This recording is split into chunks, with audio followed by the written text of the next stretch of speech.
Brandon Wood, Joe Brady, 502.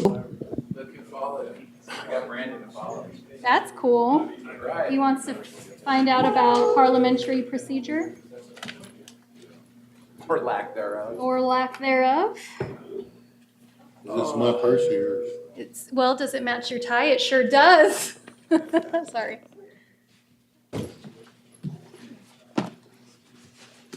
Okay, let's go ahead and call This party to order. this party started. Call to order. Michelle, may we get a roll call?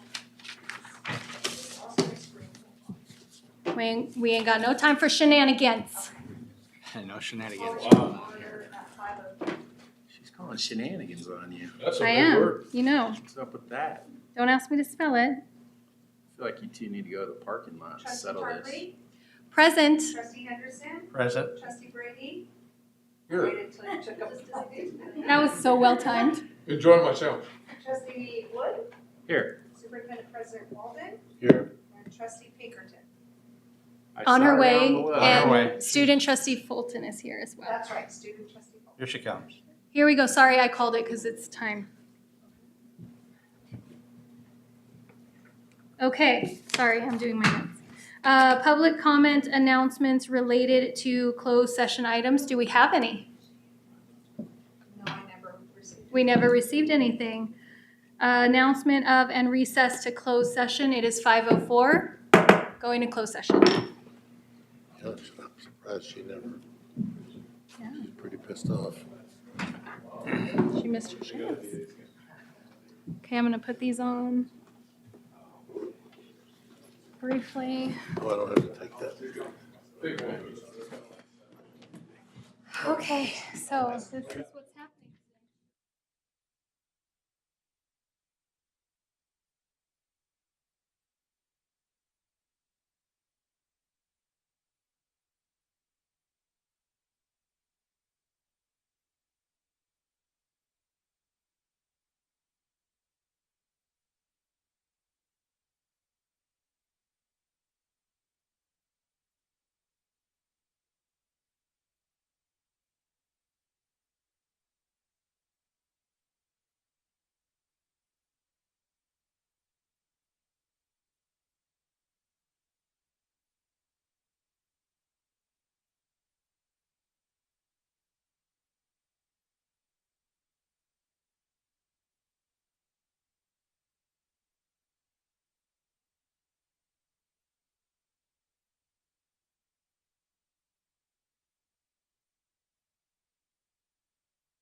appreciate all the hard work that you put into the scholarship drive every year. I would first like to thank the family of Bill Grulick for selecting me to receive the Bill Grulick Memorial Scholarship. I've heard many great things about Bill's work at VVC, and although I never met him, I will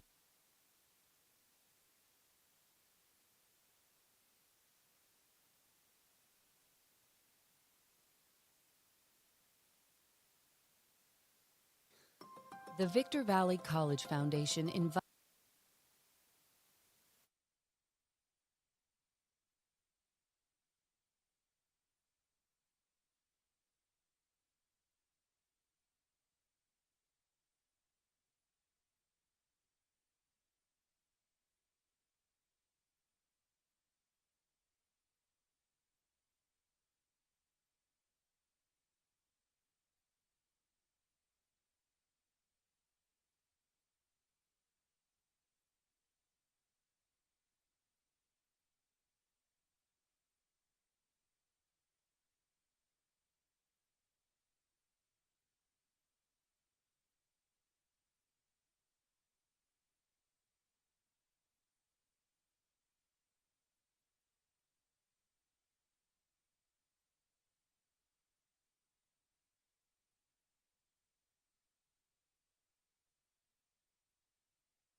It's on. Dennis, coming in clutch, buddy.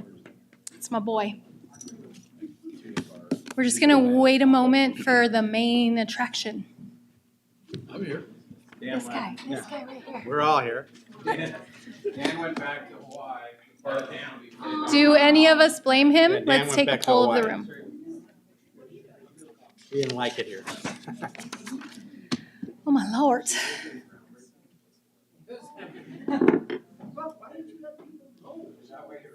Hey, I called them here for a special meeting, correct? Because I will miss the first day of school. I will miss the first day of school, so we're taking a Yeah, we'll show photo. up. Can we? Can we? Yeah, sure. We're the board. We can show up. We can do it. Do it. We can do That's it without Dan. offensive to my personality. What? What? Call to order at 6:01. Thank you, 6:01. We were just 1 minute late. No, I said you Sorry. went back to Hawaii. Hush. So, Pipe down. we're calling to order to public session with a roll call. Trustee Tarpley, I am here, thank you. trustee Henderson, Trustee trustee Brady. Here. Student trustee Fulton, Here. superintendent President Walden. Late. I'll just wait a Trustee song. Pinkerton Here. and trustee Wood. Here. All right, our next order of business is the invocation by Pastor Josh at First Assembly. Did I get all of it? Close enough? Close enough. Thanks so much. Here? Yes, Second sir. great entree. Very good. Well, it's an honor to pray tonight. I was talking to one of our students who goes here and how thankful they are for the school and what they're doing in his life. So it's great stuff. So can we bow our heads and we're going to pray tonight. Lord, we thank you that we can be in this place and we invite you here. Lord, that you're going to give wisdom to every decision that's made tonight, every statement that's made, that your presence would be here. And I pray, God, for our great school here in the Victor Valley. Lord, this great community that we're involved with. I pray your blessings on faculty and administration and staff. Lord, all that's here tonight, we honor you and we thank you, God. In Jesus' name, amen. And Amen. Amen. Thank you, sir. Thanks, Pastor. And the Pledge of Allegiance, do I have any volunteers? I think Courtney wants to volunteer. Oh, does Courtney Walsh want to What do you get for volunteer? showing up late? Yeah, I think Courtney, that'd be, yeah. Conspiracy. I think we made a motion and a second, so Please Courtney, you rise. want to lead us? Please rise, I Courtney. think it would be Wood nice to Walsh. have an alumni lead us in the pledge. Thank you, ma'am. You're welcome. All right, right hand over your heart, ready, begin. I pledge allegiance to the flag of the United States of America and to the republic for which it stands, one nation, under God, indivisible, with liberty and justice for all.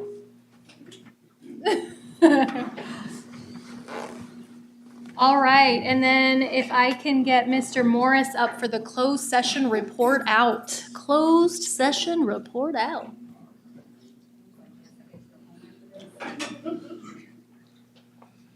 Good evening. Thank you, President Tarpley. The board convened in closed session on item 2.1. Board convened at 5:07 PM. All members were present. Closed session concluded at 5:21. There was a motion by President Tarpley with a second by Trustee Wood to uphold the determination of the college on a discrimination complaint and deny the appeal. That motion passed 5-0, and that concludes the report out. Thank you so very much, You're sir. very welcome. Have a nice evening. You as well. Drive safe. And announcement of items deleted or corrected from the agenda. Are there any deletions or corrections? Yes. Yeah. Right. He's gonna be late all night, folks. Okay, go slow for the slow class. Can't even turn on his microphone. Okay. Neither could I, it's okay. It was a hell of a He's trip fine. to Hell of a Hawaii. trip. I forgot everything that I knew 2 weeks ago. God, I want to forget everything that I know. Agenda item 8.22, Okay. agreement with Martha Hall, Correction to the individual's name in the recommended action to read. This item has been approved by the superintendent president, and it is recommended that the Board of Trustees ratify the agreement with Martha Hall. Estimated fiscal impact in the amount of $750. The name was copied wrong from the next item on the agenda, which was another individual. Okay. And then, under agenda item 2111, it's a first read board policy 6200. This is only for discussion tonight, but you've been handed corrected policies, so the one you've got in your Is correct. possession tonight is correct, but The in the email. minutes Okay. and on the posted agenda, we're correcting it to correction to the fifth bullet to read mandated, not recommended. Corrected version handout has been given to the trustees. Thank you for that. And that that's it? just bullet 5, not bullet 4 says almost the same thing, but it is recommended. Bullet 5 is mandated. That's it. Thank you. All right, moving right along in the agenda, I do see that we have public comments related to non-agendized items. And that, may I please call Brandon Griffin to the microphone, please? Thank you. Brandon Griffin. Put your phone down. Oh, and Entourage. Don't be mad. Hello, everybody. My name is Brandon Griffin. I'm here today with a number of interested parties because we wanted to recognize one of our community leaders, somebody who's been putting in a lot of work, a lot of time, and a lot of hours for a long time. I'm not going to drag this on too long, that other people might want to speak, but I will say this. When I came to the high desert, when I came back to the high desert, I hadn't lived here in 18 years. And I didn't know anybody in any professional sectors. I was hanging out with my 2-year-old daughter more than anybody else watching Bluey. And so I had prayed, I was like, I need a circle of influence, a strong one, a positive one. And it happened. Through a number of people and a number of interpersonal relationships, some of which are on this board and people represented out here, I met Brandon. I was able to intern with him, and it was the beginning of a journey. We went on. He invited me to help participate in the mock trial with Oak Hills High School. I was up at the courthouse, almost like his shadow. And it says a lot to him because he never said, I didn't have time, or I don't even think he asked me for a resume. But he did. Yes, he did. Of course he did. did. Of course he did. Of course he did. He checked You all said my you were in the credentials. Army, and I knew you were trouble, and we'd get along just fine. But he's empowered others, he's empowered myself, and he does it in a way without placing like the burden of great expectations on your shoulders. But he also does it in a way, while doing that, he still does it without hitting you with the soft bigotry of low expectations. And so he's taught me that it doesn't matter how nice your clothes are necessarily, or how many fancy words you say, actions speak louder than words. And he's a pillar in the community, and I wanted to recognize him for his leadership and for being a blessing to myself, my family, to other people here. There's some interested parties here I'd like to name. Definitely we had Jennifer involved in this, Miss Tarpley, the Oral Grand family, the Oak Hills mock trial team, they're here. They wanted to show their love and support. The office members, family, Lexi, Bunt, and Jason, who also wants to say a couple words, but it's been a gift that keeps on giving, and this is the least we could do for you. So I'll let Jason speak. Hi, everyone. My name is Jason Cabrera. Everything Brandon Griffin said basically describes Mr. Wood here, but I'd love to share a story about myself. Oh, God. When I first... You're making me nervous. when I first met Wait. Brandon... Brandon's worried that it could be true. Right. When I first met Brandon, I think I was 17 years old. I'm 21 now. I was 17 years old. He was a guest speaker at a paralegal studies course I took on this campus during high school.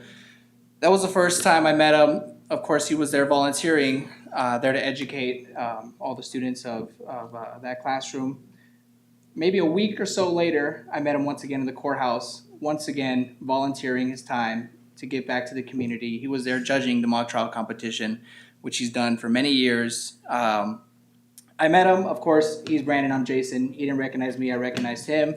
So I was too nervous to go up to him and speak to him, but I saw him there. I remembered his face. I remembered the time that he dedicated to the students to teach us about the law. And maybe 1 or 2 years later, I built up the confidence to walk into his office looking for an internship, a sophomore now in college. And since I've known him, his staff, his family, everyone around him, and himself have treated me with nothing but respect and love and given me every opportunity that I've had since then. There's no other words to describe Brandon Wood than hardworking, community-loving, and a family man. So nothing but love and respect from Mr. Wood here, and you are more than deserving of this award here. Very proud of everything you've done. You guys are killing me. We have some Almost more cracked people him. We need more Conspiracy. people to say kind words because he's gonna crack. Oh my God, dude. I saw Mrs. B walk in and I started texting Jason and I was Courtney like, going, "Put your phone why down." is Mrs. B here? Exactly. So I'm like, as soon as I walk in, he's gonna like know something's up. Okay, wait, before you speak though. You guys have heard me go on and on and on about the Oak Hills mock trial team, Yes. right? Ad nauseum, bragging about my team. Who said That's- yes so vigorously? Mrs. B, the Oak coach, and her husband who hates, Yeah, he already jumped out. her husband, Mr. B, who hates any kind of recognition. I saw him poke his head in and dip right back out. Right back out. But this is our head coach for Oak Mock Trial. So the team you always hear me bragging about, that's the head coach, and that is this year's team captain. Ooh.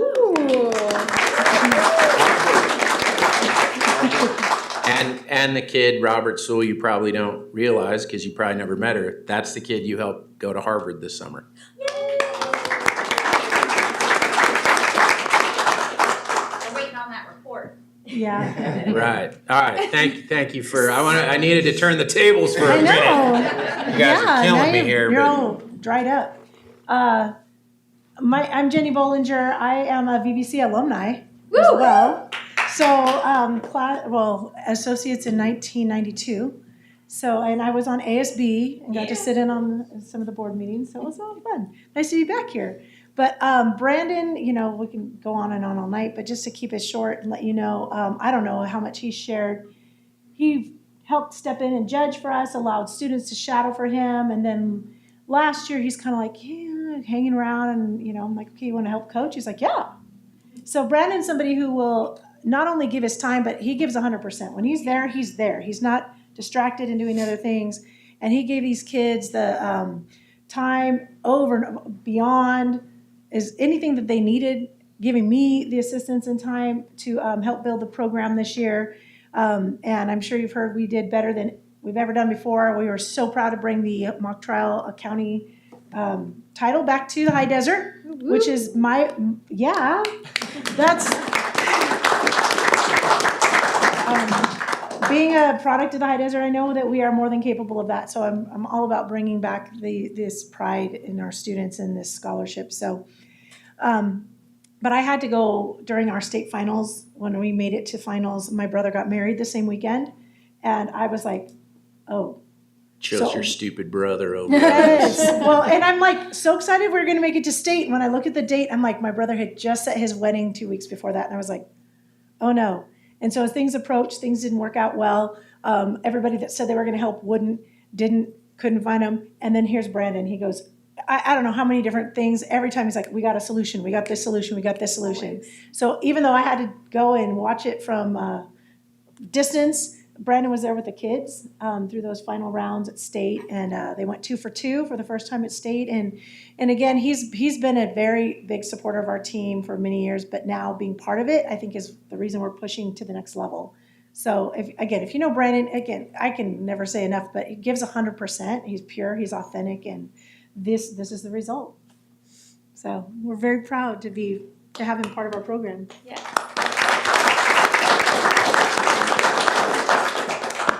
wanted to say one more thing quickly. There actually was so many people, organizations, and affiliations that we couldn't all put our names or who it was even from on the award. So just know it's from the High Desert family, all the people whose lives you've touched.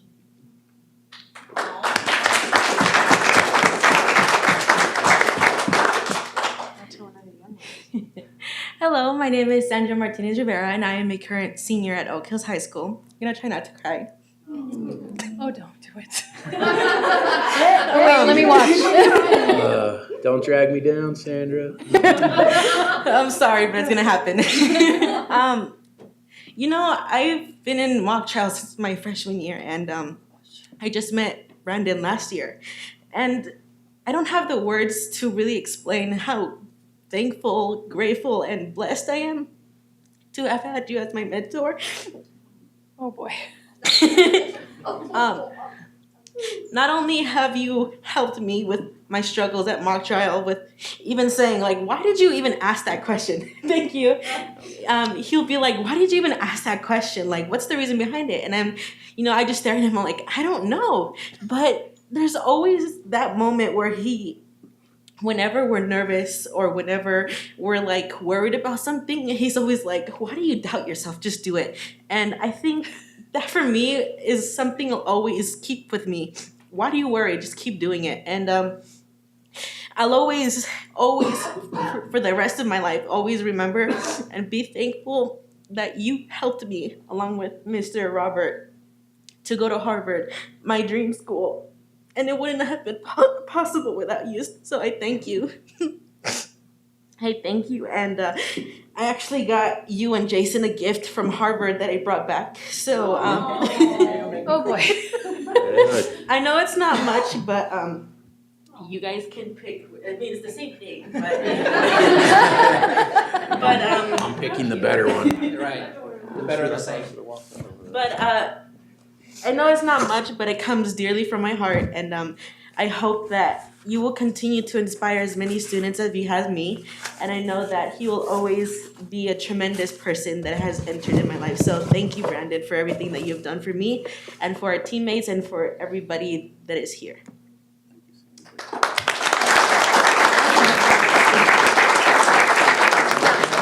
You may approach. I'm just kidding. That's not how it works. You've always wanted to say that. Brandon's been in court, so he knows I better not walk up there. You go right ahead. It's I'll okay. get tased in the back. You want me to take this out right Yes. now? Oh, yeah. Let the We're misery dying. continue. You guys are killing me. We're going to talk about this. You know how mad he is right now? Okay. No, we're going to talk So about mad. I won't be at work tomorrow. Yeah, sorry, they're calling in sick. this. Right. That's beautiful. Thank you. You're welcome. Show it to the crowd. Tim's got to zoom in on it. Oh, you should read it. No, I'm not. Get your glasses, sir. Wear your glasses. Oh, the hits just keep on coming. Honoring Brandon Wood in recognition of your leadership and service to the community, awarded this 9th day of August, 2022. Thank you. Woo!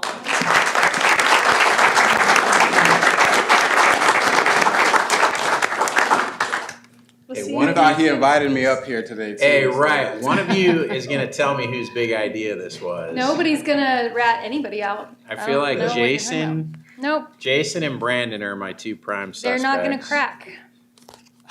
But I'm glad that everybody got to meet Mrs. B. Yay, 'Cause I've we're been- happy to meet you. And Sandra. 'Cause Our alum. I've been bragging about our mock trial team every single meeting. So now I'm glad they got to see that I'm not just making this up. There's actually other people. Okay. Mr. President, can I say something? Yes. One, Brad, I think that your fellow trustees are really proud of what you've done. We're proud that you're walking that line and trying to help students. And Brandon back there with Jason, you made a comment that I was not a good kid, and I got in a lot of trouble all the time. Made the Marines military school at a very young age. Where back in those days, they could kind of beat you. You made a comment about actions speak louder than words. Facts. You know, as you said that, the first thing I thought to myself, and I looked it up, If we had 332,403,650 Americans today that did that, we wouldn't have the divide we have in our world. Take that comment where actions speak louder than words for the rest of your life, and you'll be a leader. And that's why Brandon is a leader. He walks it, he talks it, and when you sit up here, you either believe in what you're doing and it's your actions. So your words. I know that Jason shared them, and Mrs. B. It's nice to meet you, and Sandra. But those are words I live by every single day because I work with people that they'll say one thing and they do something totally different. So God bless you and God bless America. Brandon, you're like the Dory. Don't worry, just keep swimming, right? Right there. Right. And don't worry if you commit a crime. Give me a call, get you out. Oh, yeah, we give out cards for that.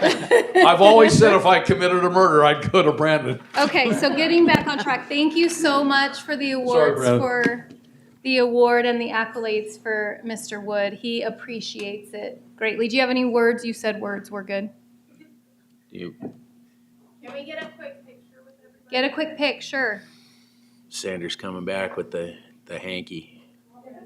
Do the picture and take the microphone. Do the picture, all right. Hold your award up. Hey, I did. First I cussed, then I cried. Brandon, hold your award up. Yeah. Get a picture.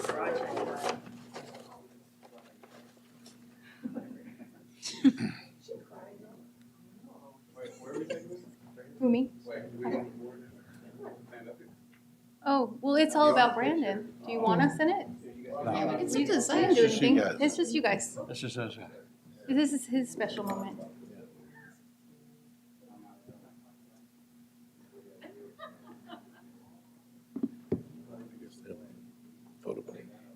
You'll never know.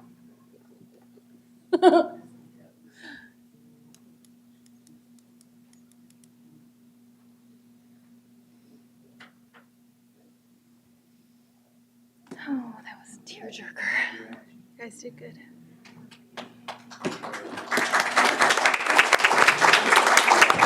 Oh, will you send that to us? Joe Brady, will you send that? Text it to us? Do you mind? Yeah. Thank you.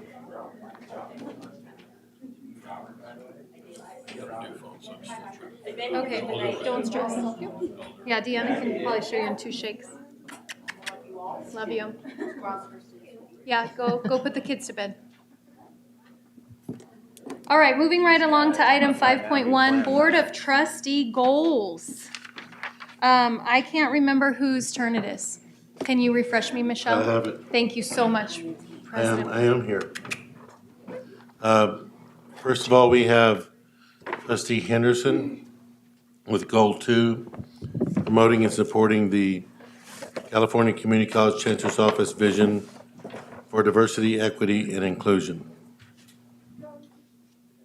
Okay, do you mind starting your, okay. As part of the board's goal, number 2, to promote and support efforts of the college to implement recommendations pertaining to the vision for diversity, equity, and inclusion, Executive Dean Virginia Moran will be presenting this evening on the survey results from the fall 2021 regarding student perceptions of the racial campus climate. Thank you. Appreciate it. Next, we have Trustee Wood with Goal 3, support and improve student outcomes, enrollment, and retention through planning and resource allocation. All right. Gotta shift gears a little bit. I know. These guys are killing me. I just found out Dan knew about that too, so now We all knew. him and I are gonna have a little talk in the parking lot later too. Oh, no, sir. No, So, not on my watch. good news, fabulous news. For anybody who doesn't know, I hope nobody knows. I hope it's a surprise. Enrollment was up 25% for the summer term. Good job. Woo. Wait for it. And the good news isn't over yet. And the current daily head count for the fall is up 33% compared to this time last fall. And share that with your team. We high five you all. That will, I'm sure, continue to grow, right? We still have a little while, It's a right? comparable day. We're hoping that it holds. I tell you that if it does hold, we would beat the 10,000 FTES mark. Ooh, John, where you at? There he is. Amazing. We don't call it the 10,000 mark, we call it the Pinkerton line. Right, it's the John Pinkerton line. Yeah, and by the way, that's an additional $1.6 million just for getting it. Yeah. See, that's going to be enough fuel for the jet. We used to be over it back when, but Once we as were of over it today, once. we broke the record. The good news isn't over. As of today, we broke the record for the most high school seniors registered at VVC since we started tracking this 6 years ago. So the most in 6 years. Woo! Wow. The former These are on record was fire. 2,047 in 2019, and today we are over 2,050 with 2 more weeks of enrollment to go. Yes. All right? And the one and done outreach event have been very successful. We've had 445 attend those events. So the one and done outreach sounds like that's also doing a fabulous job, yeah? Yeah. If Art's surprised, it's doing well because he always has high expectations. So if you're surprising Art, you're doing really well. So I feel like I had the best goal report Yeah, how do I tonight. follow that? Not because of me, but because of what has been done. So big congratulations to all of you out there and everyone in TV land who's watching for all of your hard work, because this was all y'all and not a whole lot of us. But we're very proud of you. We're very happy. So next we have Jennifer Tarpley, the board president. Monitor fiscal health, Not No. physical. Fiscal. Fiscal Yeah. health. Your physical. of the college. Everybody step up, get in line. Just in case. No, thank you. No. So our first objective for this goal was to update 2 of our board policies to reflect the state recommendation of having a reserve held of 16.7%. Board policy 6200 I get the boring one. By the way, I don't get to pick my goal. I get the last goal left, just so everybody knows. That's how I wound up having the educational master plan and now this one. But anyway, it's a very good goal, right, John? She picked. Fiscal. So board policy 6200, budget preparation, and board policy 6250, budget management, are on the agenda this evening for a first read and have been reviewed by all of us. I did read them. We will formally adopt these changes at next month's September board meeting. Not as exciting as Brandon's, but important nonetheless. So moving right along to the president's superintendent's section of the agenda. Yes, and before we get into what's listed on the agenda, I would like for Acting Vice President Lopez to introduce our new Director of Admissions and Records.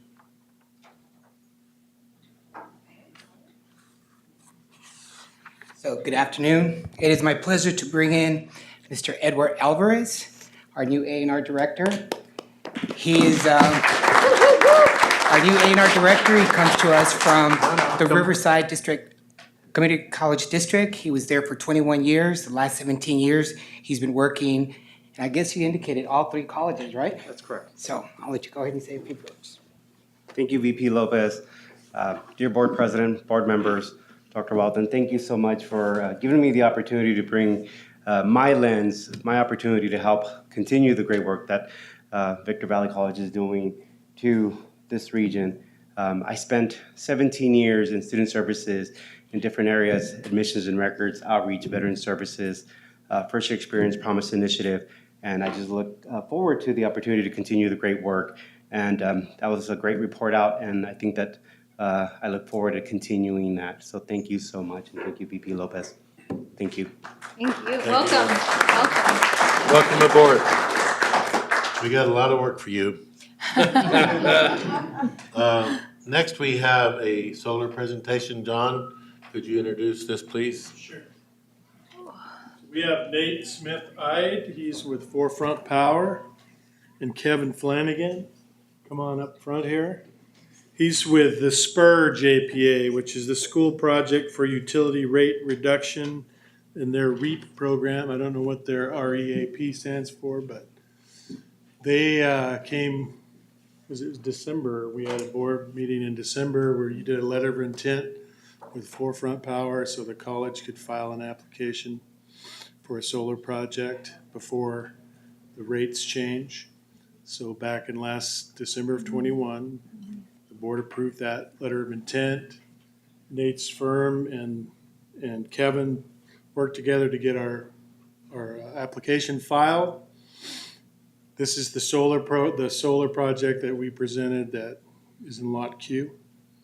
So we've taken it to across the campus. We took it to the facilities committee, college council, president's cabinets, reviewed it 2 or 3 times, and they're here to present the project one last time to get the board to see if you're interested in proceeding with the project. Because it is action agendas tonight, right? Correct. There's 2 resolutions. So if you're going to do it, you'd be voting for the 2 resolutions, which are,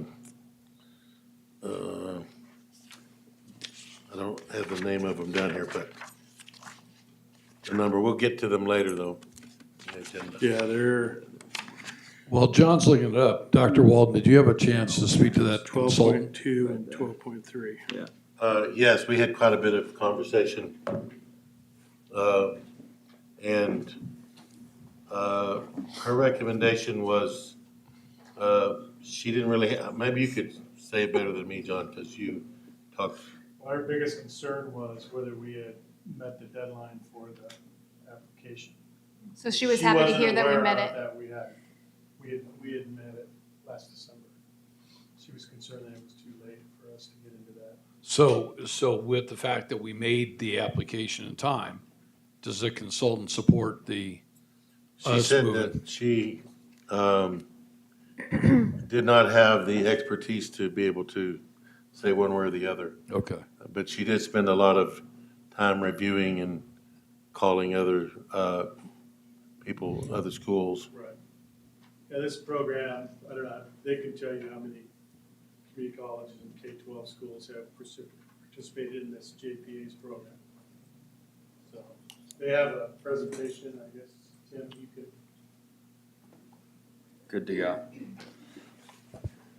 Board members, thank you for the opportunity to be here tonight.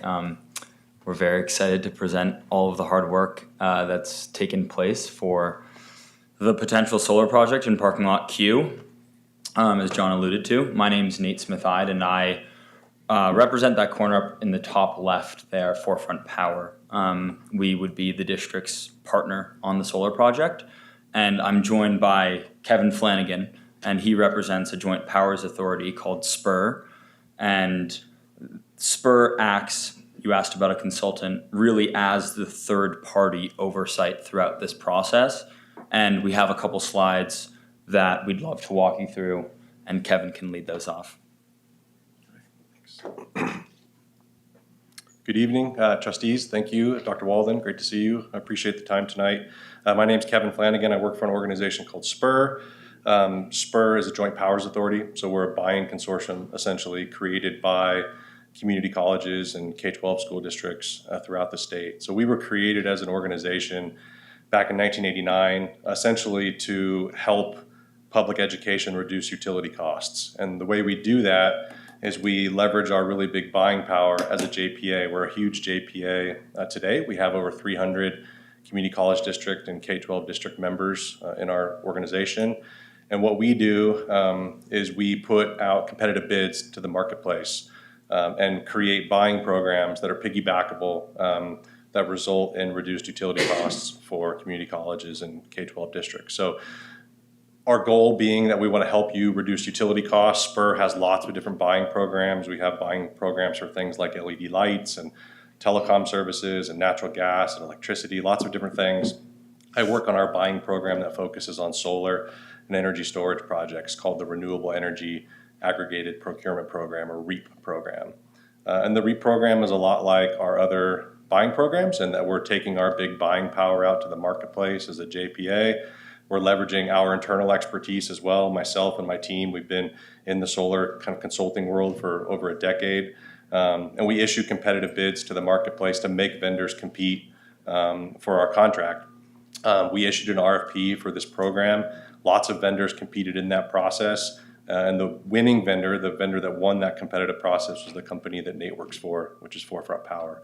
So we at Spur then entered into a master contract with Forefront Power that sort of memorializes all the pricing and terms and contract documents and things like that. So it's sort of a ready package for community college districts and K-12 districts to take advantage of. The program itself, the REAP program, to John's point, has been vetted and used by over 55 now public agencies across the state, including dozens of community college districts, cities like the city of Fresno and city of San Diego, dozens of K-12 districts, and even the state of California is leveraging this program to install solar at a number of their facilities. So it's a trusted, true program. This is not sort of a guinea pig approach. You wouldn't be, doing something that no one else is doing. This is a tried and true approach for solar procurement throughout the state. The program itself has also been reviewed and endorsed by the Community College League of California. So I don't know how much the college relies on the Community College League, but they also endorse and support our program as well. So We're a member. Okay, perfect. We're a dues paying member. Good. Are you current on your We're dues? current on our Okay, dues. We're good. current on everything. Good. Good. So One thing the state's good at is being sure we pay our bills. yeah, that's right.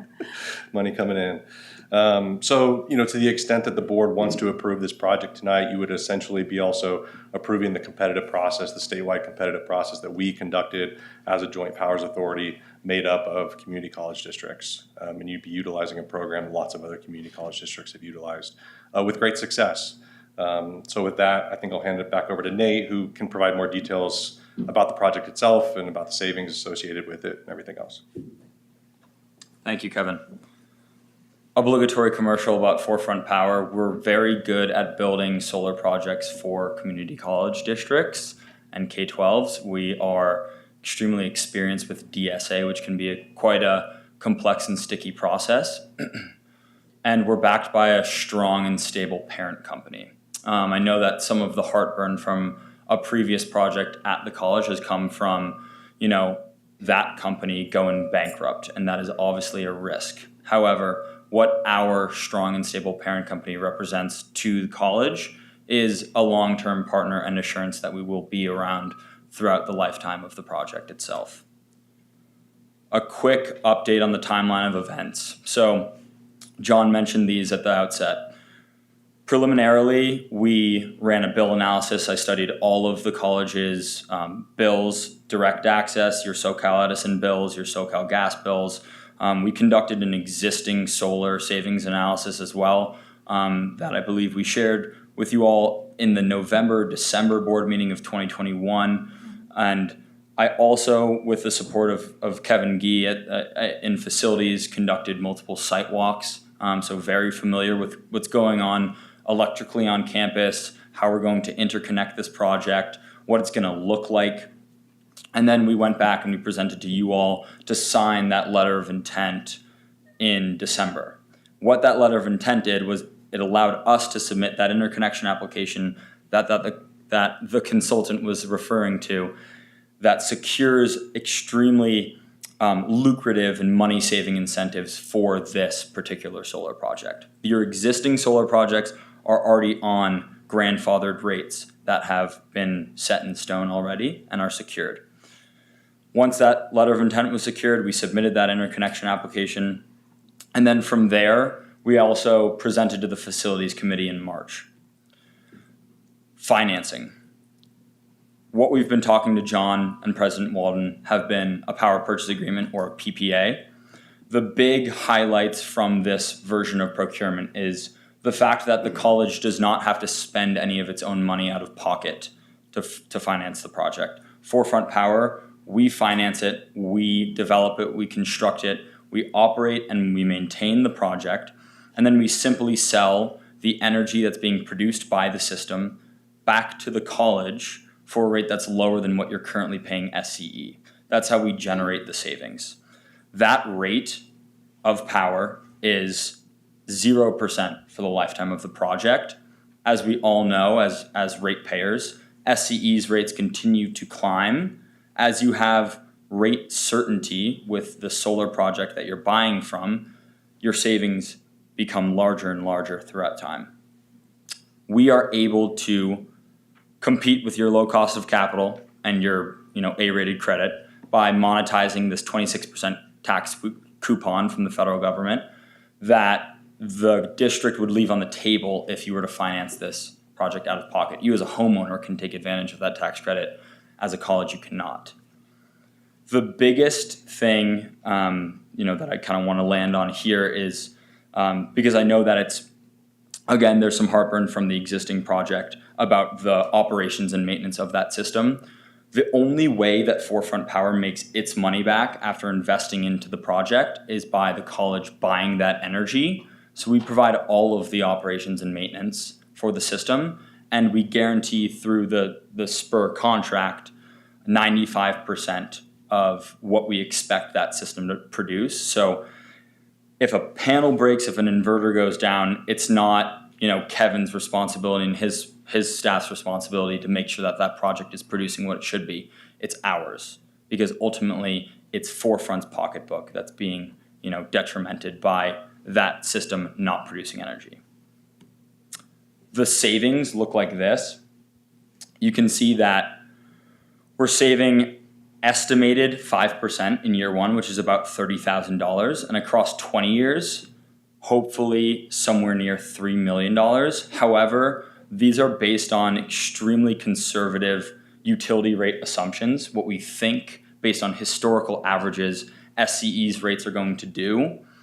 We've seen just in the last year, the quarterly increases from SCE far exceeding what we have estimated in the savings projections for this project specifically. This is what it looks like. Again, it's in parking lot Q. Based on our conversations internally with the college, it seems like it could be an excellent complement to the new stadium, as that's where most of the parking is going to take place. A big, shiny, shady area for people to park, for visitors to come in and park their vehicles, as well as the farmers market. The canopies themselves have a minimum clearance of 13 feet 6 inches, which is enough for buses and fire trucks and any types of vendors that you might have for the farmers market. So really beneficial shade. And I think a parking lot that's going to in the future experience much more volume than what it does currently. And that's it. Questions, comments? Unfortunately, I couldn't read the numbers that are on the PowerPoint. Apologies. Let's see if I can. If you can make them bigger, I got glasses on. Is that any better? Yeah, Dr. Walden, did we get a copy of this and I just didn't look at it? Was this in the attachment? Yeah. No, it's on the agenda here, and I didn't look online, unfortunately. The presentation's on there. Yeah, okay. No, the PowerPoint was attached to the agenda? It's attached to the agenda, but it wasn't separately emailed to us. Oh. But we get the notification of the agenda on Fridays. Yeah, right here. Okay. Yeah, it's there. Trustee Bray, can I answer any particular questions? No, I'm just, the assumption is at the end of year, 20? That Correct. we save $3 million, right? Correct. So we have absolutely not a dime out of our pocket. Correct. You're gonna do all the construction, the Yep. permit, the labor, the whole 9 yards. Yep. And we never have to pay a penny. Yep. Now, do we have to buy back 95% of what you produce? No. So the way that production guarantee, how that works is there's a number annually in the contract that the college can look at. And you can say, okay, Forefront Power, let's just call it 100 kilowatt hours. Forefront Power, you produced 80 kilowatt hours this year. That means you pay us, you true us up for that more expensive energy we had to go out and pay from SCE. So that's how we true up that number. That's that 95% performance guarantee. You're also capped at how much energy you you're obligated to buy from us as well.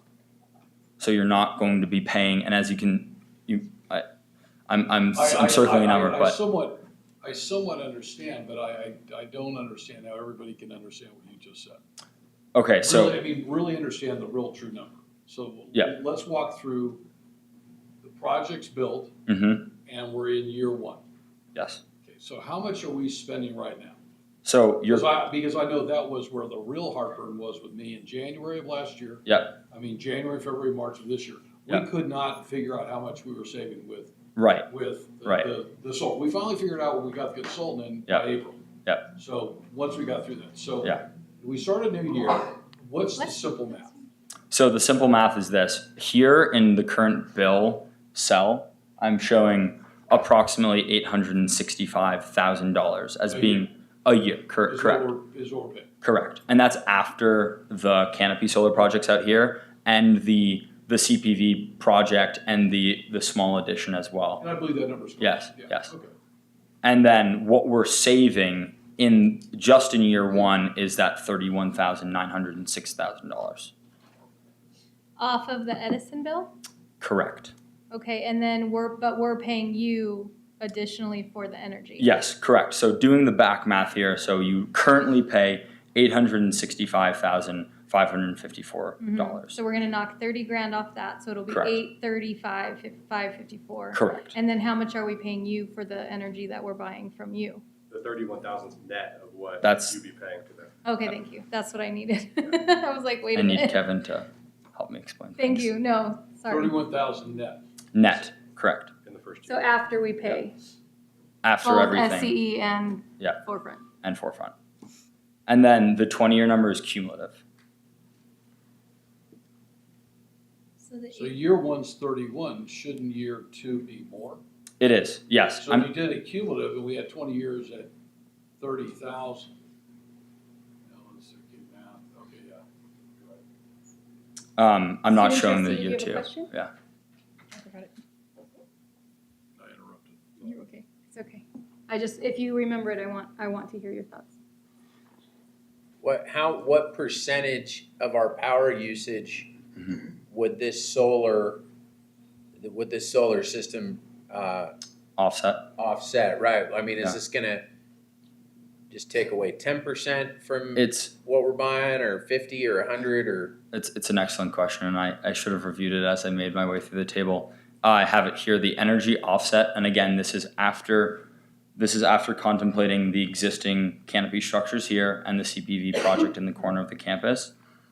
With this proposed parking lot Q project, all of those three together are offsetting approximately 51% of your annual usage from SCE. Okay, Wait. Okay. Existing solar. Yep. Plus your project. Yep. 50% of all the energy used on campus will be self-generated. Yep. 49% will be purchased from. Exactly. So why wouldn't we go bigger? We're space constrained in parking lot Q. Why? We have more parking lots. We could look at adding additional capacity lots of here parking and lots. like right outside of building 10.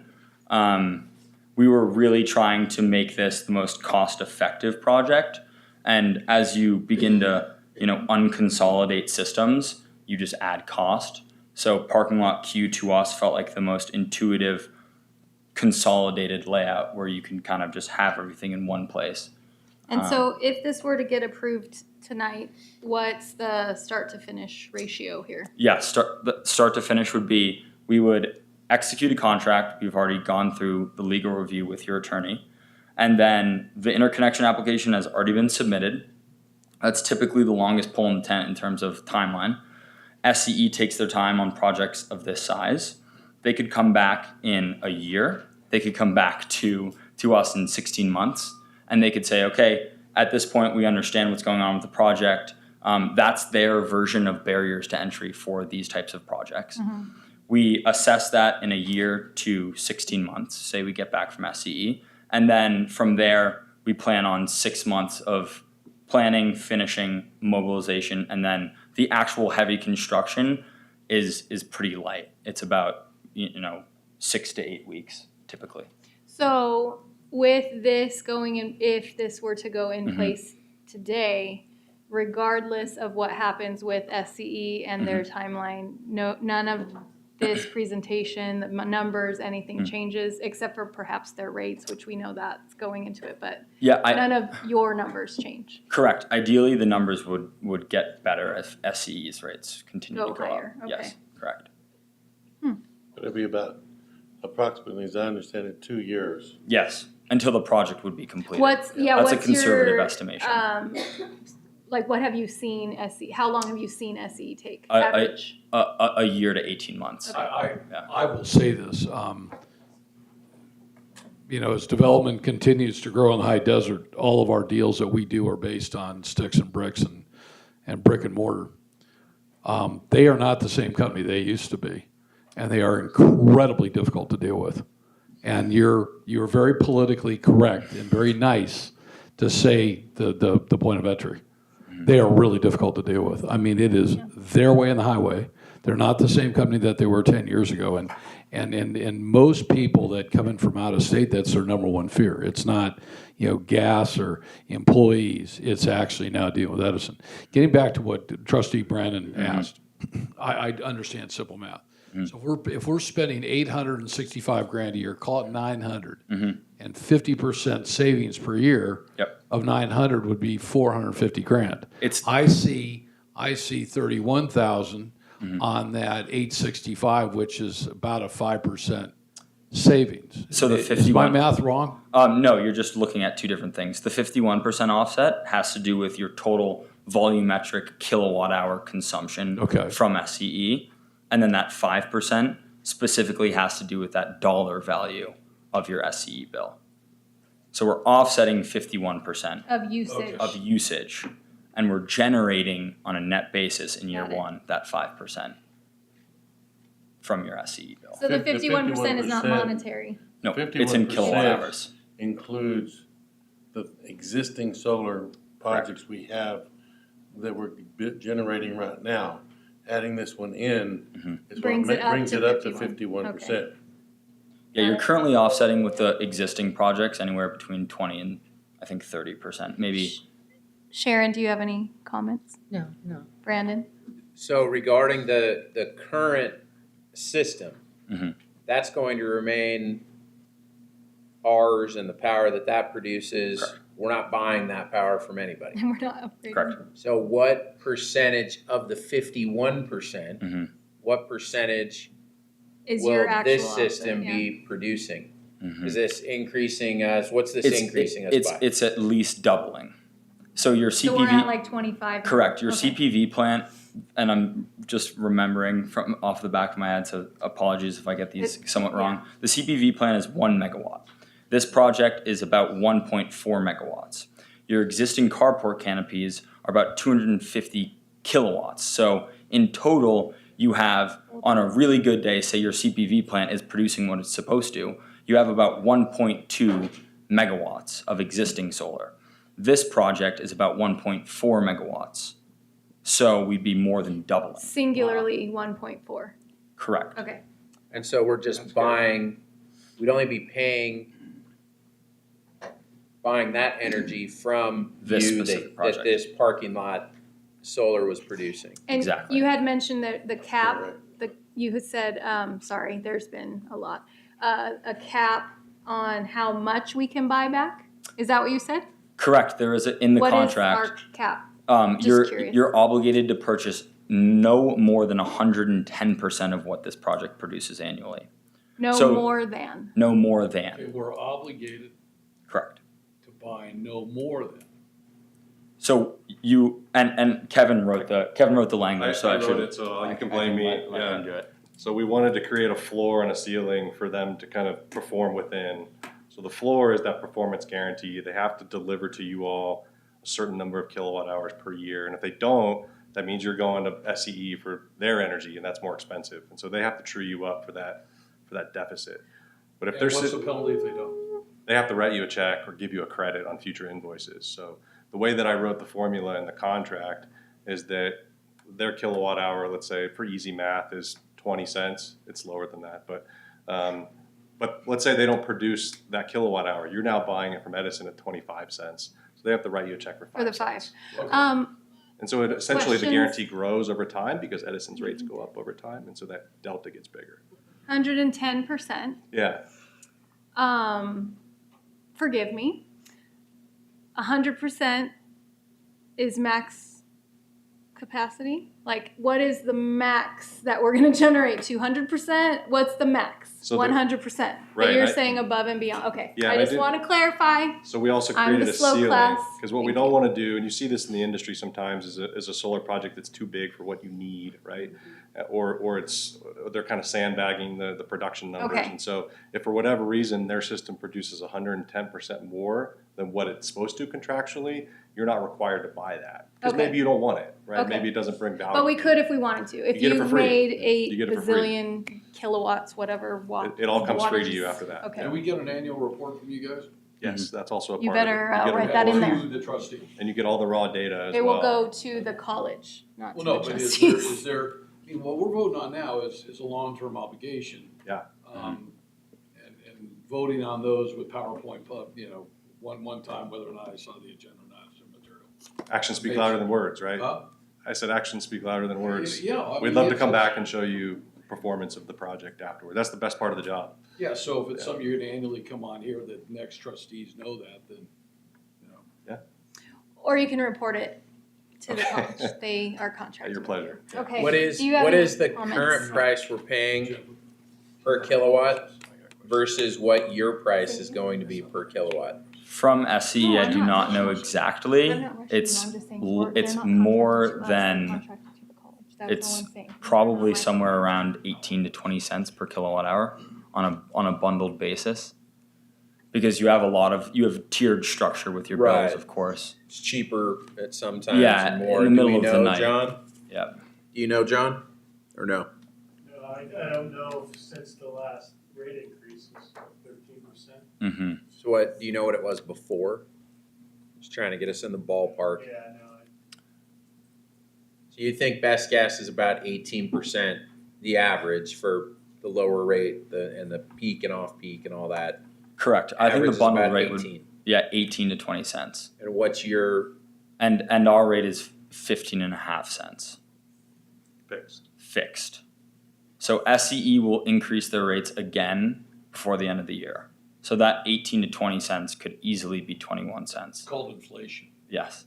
It's called COVID. It's called SCE. Although Wikipedia changed the It's called definition last week. also SCE But the in important making point money. here is that their rate with us is a Is fixed fixed rate. forever. right, so Yeah. you stay at 15.5, Exactly. even when they go to 21, 22, That's That's how that 25, goes 30. up. Yep. Right. That's how that goes up like that. Correct. So really, it's just sourcing from a different source. Yeah, you're taking your energy needs into your own hands essentially. It's grid resiliency. And we're not coming out of pocket at all for this project. Correct. At any time. Correct. Okay, so I've got two questions. Does Randy Terrell work for you? He does not, no. Did he? No. He's we utilize just local partnerships to try to understand deals and get introductions. Okay, so, but did Randy have anything to do with introducing or trying to? Yes, he Okay, did, of course. Okay. Yeah. So I just want to go on the record that I know him, I consider him a friend, he's done work for us. Second question to Dr. Walton.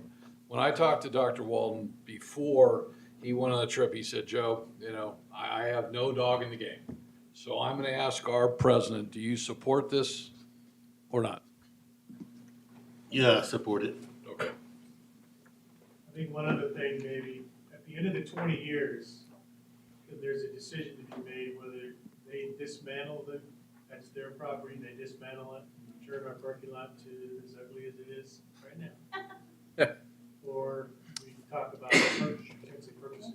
Yeah, or you can purchase the system. You Won't can do it that. be outdated and antiquated at that time in 20 years? The useful life of the project is 30 years. The useful life of solar modules is about 30 years. So we're gonna, okay. Dennis. Stop. Dennis won't have to worry about voting, neither will I. Dennis will still be Okay, here. so What are you talking about? any more questions regarding this presentation? Because we have a large agenda. Just stupid. You maintain them, you clean them, you wash them, all that stuff. Okay. Any more questions, trustees? No? Okay. Joe, you're good? Thank you so much. Thank you. Appreciate you. Okay, thank you, gentlemen. Is there a chance that we can we make a motion to vote on this so these poor gentlemen don't have to stay here and wait? I make a motion that we move it to the end of the agenda. I second. Only kidding. Let's just see how Only committed kidding. they Only are. kidding. We want to see. You guys live where? What number were they? What? So you'd like to get on the road like They already pretty have soon, a right? room. Yeah, they're not. Don't Or worry you'd like about to go it. out and have a cocktail early, right? Do not worry. If we're in the middle of the president's report, so only with the president's blessing, I would make a motion to move the two resolutions to right now. I would second that. That's okay. Does that interrupt you at all? Let's ask Michelle, who has to do the brunt of that work. Is that okay? So what numbers are they? Yeah. Correct. 12 We point, want to vote on those now. 12 point, There's no reason for him to sit here and wait. 12.2 and 12.3. We need to be patient. 12.2? I don't even know.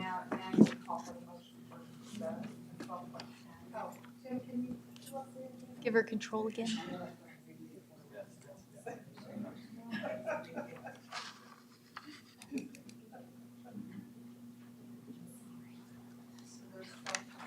$12.2? Move it up? It's 12 point, 2 and 2 and 12.3. 12.3. 2 and 3, So I call for a motion separately. So on agenda item 12.2, can I get a motion? Motion? Second. So that's a motion by, oh my gosh, Brady, and a second by Henderson. Sorry, You forgot his name. I forgot a lot right now. You guys are throwing a lot of curveballs. Yeah, I'm dishing from a big bowl over here. Student advisory vote. You don't have to yell at her, God. She didn't yell at me. She whispered nicely. I don't know. Are we voting on what we just talked about with the? Yes, Yeah, we're just moving up. on Well, 12.2 more Does she specifically. know what the motion is? No. Motion to approve Motion. the resolution. So, yeah, but let's. pull it up. Authorizing energy service agreement pursuant to Government Hold Code up. 4217. I want to be sure because of who It's under she's. 12.2. I mean, every decision we make here is, the question is, what impact does it have to the student? So I'd rather her take the time to read what the motion is. John, you want to explain what 12.2 is? 12.2 is the actual agreement with Forefront Power. They're in the agreement for the purchase power agreement. I can read it. You want me to read it? Well, it's pretty long. You do I'm not just apologize. Do concerned not about- apologize. About our student trustee. So what these two resolutions do is they basically authorize the college to go forward with what you just saw presented. So they're gonna, with approval of these two resolutions, we will put a solar parking lot over Thank you. Q, which is the one across from the gym. Okay. So that's what you'll see. And there'll be 2 years before that, at the soonest, before that's gonna be done. She just thinking about whether she's gonna be here in 2 years. She's hoping to be, but My vote is yeah. She said yay. Okay. And we're doing electronic, Michelle? You're so good. It is. Yep. Did it work for everybody?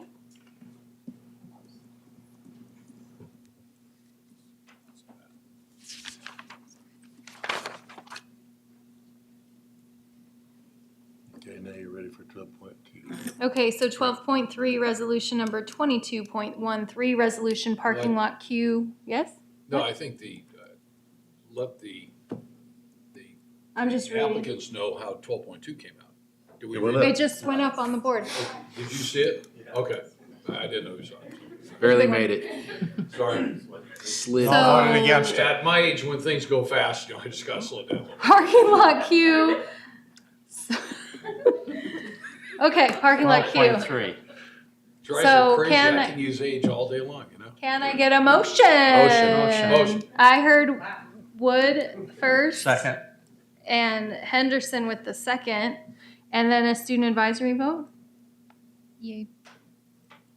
is a yay, in case you didn't hear. And online voting is open for your viewing pleasure.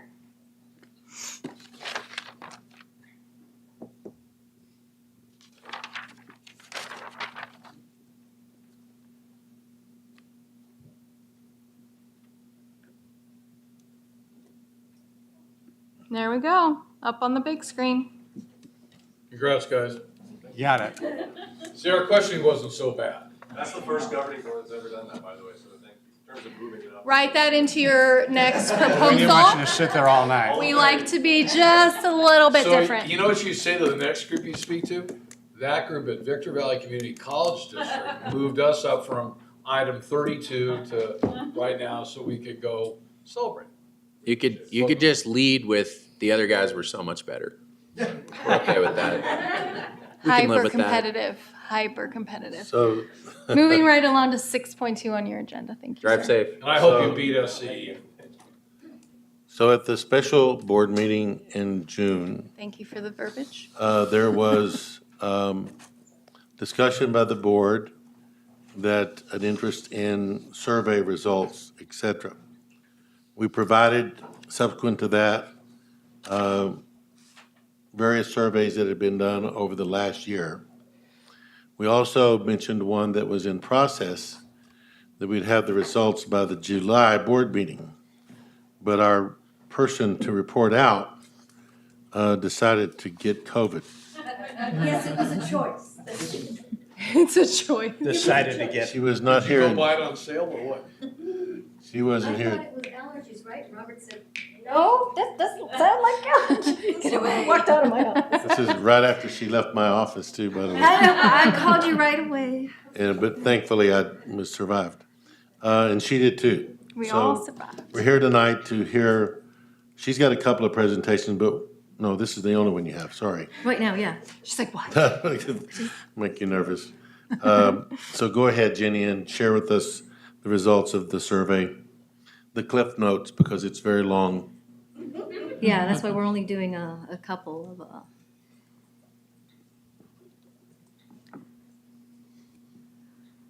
So this is Student Voices on Race and Equity at VVC. It's only part one. This is actually 6 content areas are covered in this survey.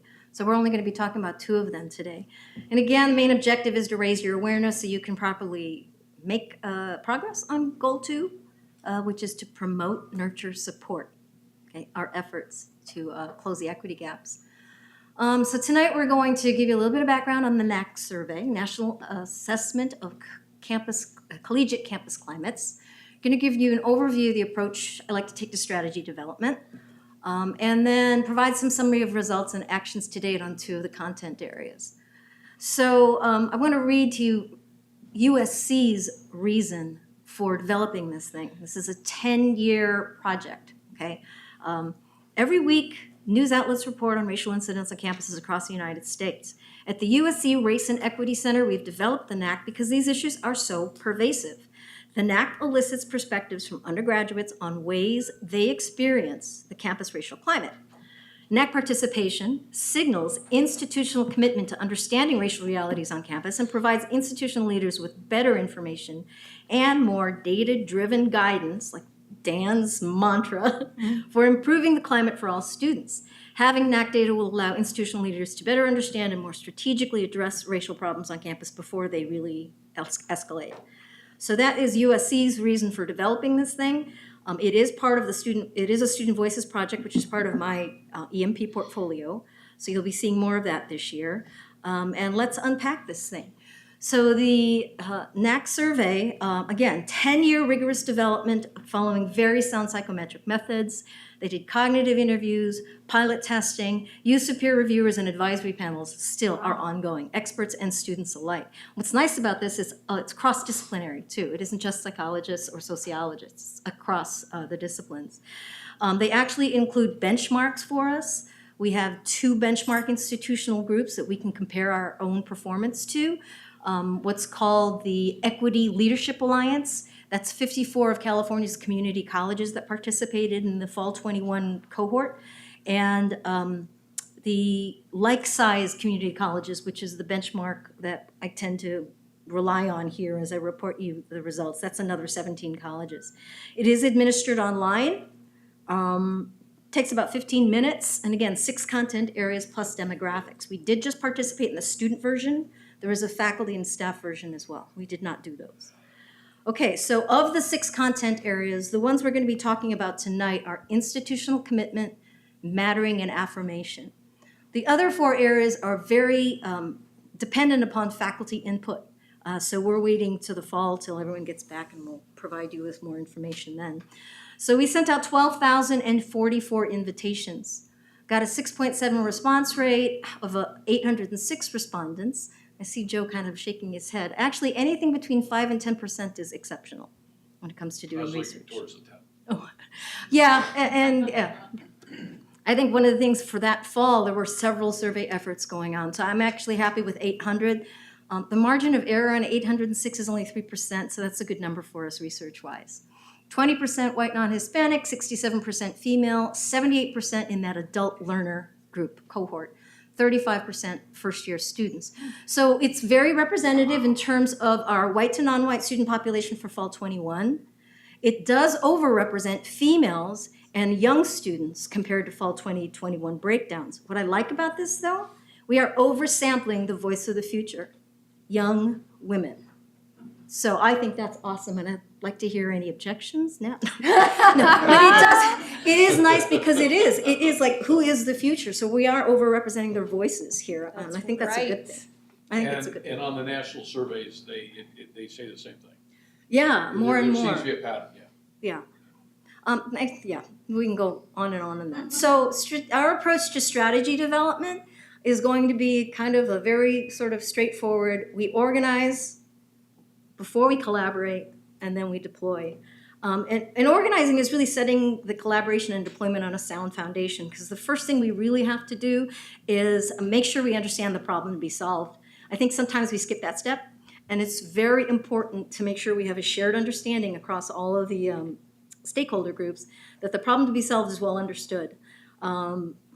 Then we set out the requirements needed for optimum resolution, and then compare that to where we actually are. So those gaps in terms of our optimum outcome and what we can actually do are better understood. So all of those things, to get those kind of on the table, is part of what I describe as sort of the organizing phase of strategy development. And then the collaborate part of it, a lot of our other student voices teams we've developed over the last year, they tend to be agile teams of just enough experts. So we're not looking at numbers, we're looking at what expertise can you lend and who do you represent in terms of stakeholder groups that are relevant to the task at hand. And then, we deploy once the decision is made and resource, it's time to go. So in terms of organizing our strategies, the first theory, remember, is the Ed Master Plan. You guys should remember this, right? This is our strategic framework. And so our theory of change, our theory of prioritizing strategies really says that equity is a non-negotiable principle that is integrated in all we do as we pursue excellence and reorganize student experience around pathways in a comprehensive ethos of caring. That's what this framework says. You guys adopted that a couple of years ago. This is what drives a lot of our decisions and how we organize our information, okay? Basic theory organizes the options. These key priorities are used in the funding process, and that's how we organize the choices that are made around the strategies. So let's organize the NAC. What was assessed, what are we supposed to do with it, and what OFEs exist, or opportunities for improvement. I think it's a nicer way. This is a Baldrige term. I was a Baldrige examiner for the state of California for many years, and I think when people are under stress and you give them some what could be conceived as negative information about their performance, I think when you cast it in terms of an opportunity for improvement, it's a different attitude completely. Okay, so that's kind of how we cast this. So what exactly did we find with the NAC? What was student experiences with institutional commitment, and how did it make them feel? What did they see? Joe, you said earlier, or what Brandon said earlier about actions speak louder than words. This is really what the survey is getting at. We know we're committed. We know that. Do they know that? Do they see it in our actions? So that's what this survey is really about, what they self-report and not what we intend it to be or what we think they think it is. That's what's great about this. It's from their voice. So in terms of institutional commitment, the questions are around their perceptions of the college's commitment to racial diversity and inclusion, and the quality of our responses to some of the racial problems they might have experienced on campus. And they also ask things like, what is your perception of the actual racial composition of the workforce? As kind of just a check, because it's possible that students come here, they have 2 classes, and so what they're perceiving is just on those 2 classes, maybe 2 non-white professors, and so they think maybe that's what's representative. So there had to be, there were questions about their actual experience with the racial composition of the college. So from the student's perspective, does VVC demonstrate its commitment to diversity and inclusion in everything it does? What we find should be able to help us address racial parity in the workforce. We can't just achieve racial parity across the board. We have to be able to prioritize it. If we know what students' perceptions are of what matters to them, we can prioritize it better, right? And then also we can improve our responses to any racism or racist incidents on campus based on their perceptions. So, do students see VVC as having effective responses to racism? Benchmark institutions in this graph are the 17 like-sized other community colleges, and even their performance was at 50%. So that is students who responded, this institution moderately to completely responds effectively to racism. Benchmark's at 50%. Our students of color believe we're at 41%, and our white non-Hispanic students were at 39%. So essentially, we're about 10 points off the benchmark. It's an OFI, opportunity for improvement. Do students see us as committed to sponsoring activities about racial diversity?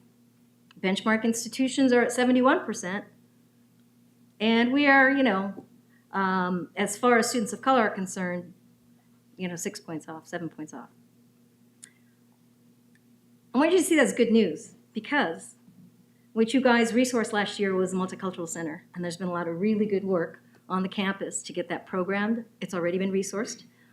So you're kind of ahead of the curve on this one. Think of it that way. Okay, what about mattering and affirmation? What's assessed? It's the extent to which students feel like they matter. And are they affirmed by faculty? So that faculty interaction is particularly important in this survey. Okay, again, they are asked what the actual diversity is of the faculty in their experience and what kinds of experiences they had with things like microaggression, support for in-class contributions, and the availability of faculty outside of the classroom. What we can do with this information, well, we can begin to prepare or create more focused training for our workforce members consistent with our Caring Campus initiative. So what did we find? From students' perspective, does VVC demonstrate its commitment to diversity and inclusion in everything it does, inside and outside the classroom? Overall, benchmark institutions were at 57%. Students of color, right on with our benchmark institutions. Our white non-Hispanic students are at 50%. The margin of error for the 160 student sample representing the white non-Hispanic students that responded to this is actually 7.7%. So in my mind, statistically, students of color and white non-Hispanics aren't seriously different here in their experiences. I know that 7 points looks a lot, but the fact that the N for white non-Hispanics was only 160 students, that gives us a bigger margin of error. But again, we break it out this way. There'll be a lot more conversation this fall with the faculty groups. What about whether or not they feel they matter based on common gathering spaces for students? Again, we're below benchmark. Again, you've already resourced a multicultural center. Ahead of the curve on this one. It's the only reason why I'm sharing it, because you're already kind of ahead of the curve. The question here was, to what extent do you feel you matter in each of the following offices or locations at your institution? And this was a campus quad or common gathering area, and that's why it was lower. The good news is some of the service areas that were listed were really positive. Financial aid was actually positive. So it was right on with the benchmarks. And I know that's going to be surprising to a lot of people. All right, so what exactly did we find? Summarizing our OFIs, or our opportunities for improvement, as far as our responses to racism and racist incidents on campus, we need to be more transparent and timely in those responses to race-related incidents. And I think even just addressing those two factors will actually enable students to see that we are as committed as they see that we are in other areas. We need to sponsor more events and activities about racial diversity. Again, got the MC coming on board in the fall. And then we need to be more systematic about how we pursue parity in the racial workforce composition. Not just try to achieve it all the way across the board, but based on the more fine-grained analysis that we're going to be doing, to try and prioritize where it matters the most. Okay. There is several bright spots. There is a high percentage of VVC students experience good things. 78% receive affirmations in the classroom. 75% feel they matter in tutoring center and at the career fairs that they've attended. And 84% feel supported during office hours with teachers. That's huge. Wow. We got to leverage our faculty that are, sort of the rock stars in terms of conveying that students matter. So with the bright spots and OFIs in hand, really drilling into the NAC results, in addition to some analysis on student success and completions and program success, that's going to be coming to you later. We've still got to identify what the material resources are available to us and what key partners we need to address. But once we've got all of that organized, our knowledge assets, our material assets, our human assets, it's time to collaborate. Mm-hmm. And we're almost there. We've already gotten the green light from Dr. Walden in terms of following through on the NAC survey. We have yet to make a presentation to our leadership team because they are the operational experts and they have staff available. And then with Academic Senate as well. Those are our subject matter experts. We really need them on board. So we have 2 Student Voices teams already assembled. One that will be conducting some student focus groups in the fall. Psychology chair April Garcia is working that with me. And then our faculty inquiry groups, that's headed by Dr. Young and myself, and we'll be getting that started also in the fall. So stay tuned. This was just part 1. We're going to give you progress on more of the other work that's being done by the Student Voices team. We'll do part 2 as soon as faculty get back and we have some results. And then Dr. Walden's scheduling a study session on actual student success indicators and equity, which we'll do later in the fall, I think. With the board. With the board, study session with the board. Study session with the board of trustees. So exciting. what we'll do is 1 month, we will, stay right there a second. 1 month for the president's report will be a study session. So we'll just take out and have, she's gathering data, her team is gathering the data right now to let you know exactly what our student body looks like, broken down by ethnicity and gender. And we'll have a discussion. This meets one of the board goals, which you've had for the year. If you look at your sub goals, your sub objectives, you'll see that one of those is to have some study sessions like this. So we'll clear the president's report that month by only having one item on it, and that's the study session.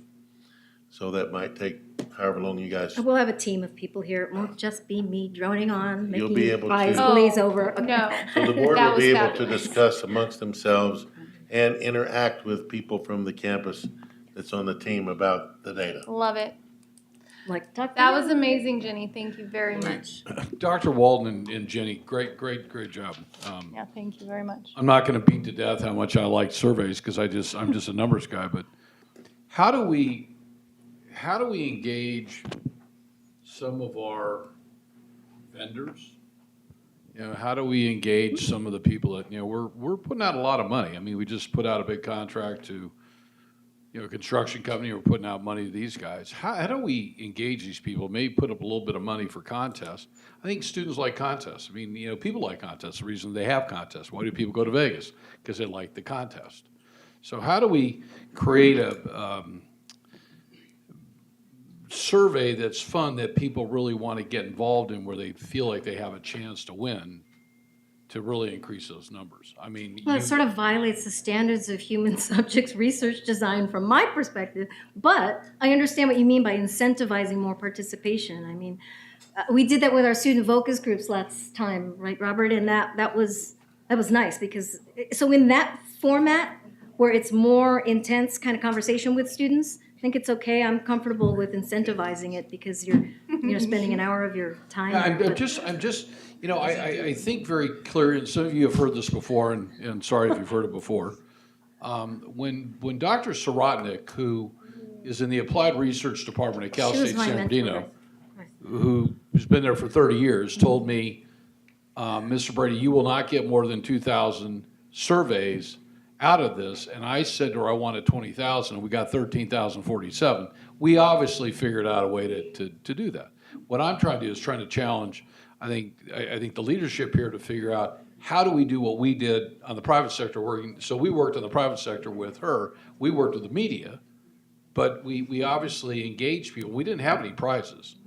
The prize was that people wanted change and they wanted to know what the problems were. So. Right, I think, I'm but just we're trying- at the point, I'm sorry, I didn't mean No, to. no, I'm saying it's a good idea, and maybe when we do this in another couple of years, right now, the more important thing is to act on those 806 Oh, voices absolutely, already. absolutely.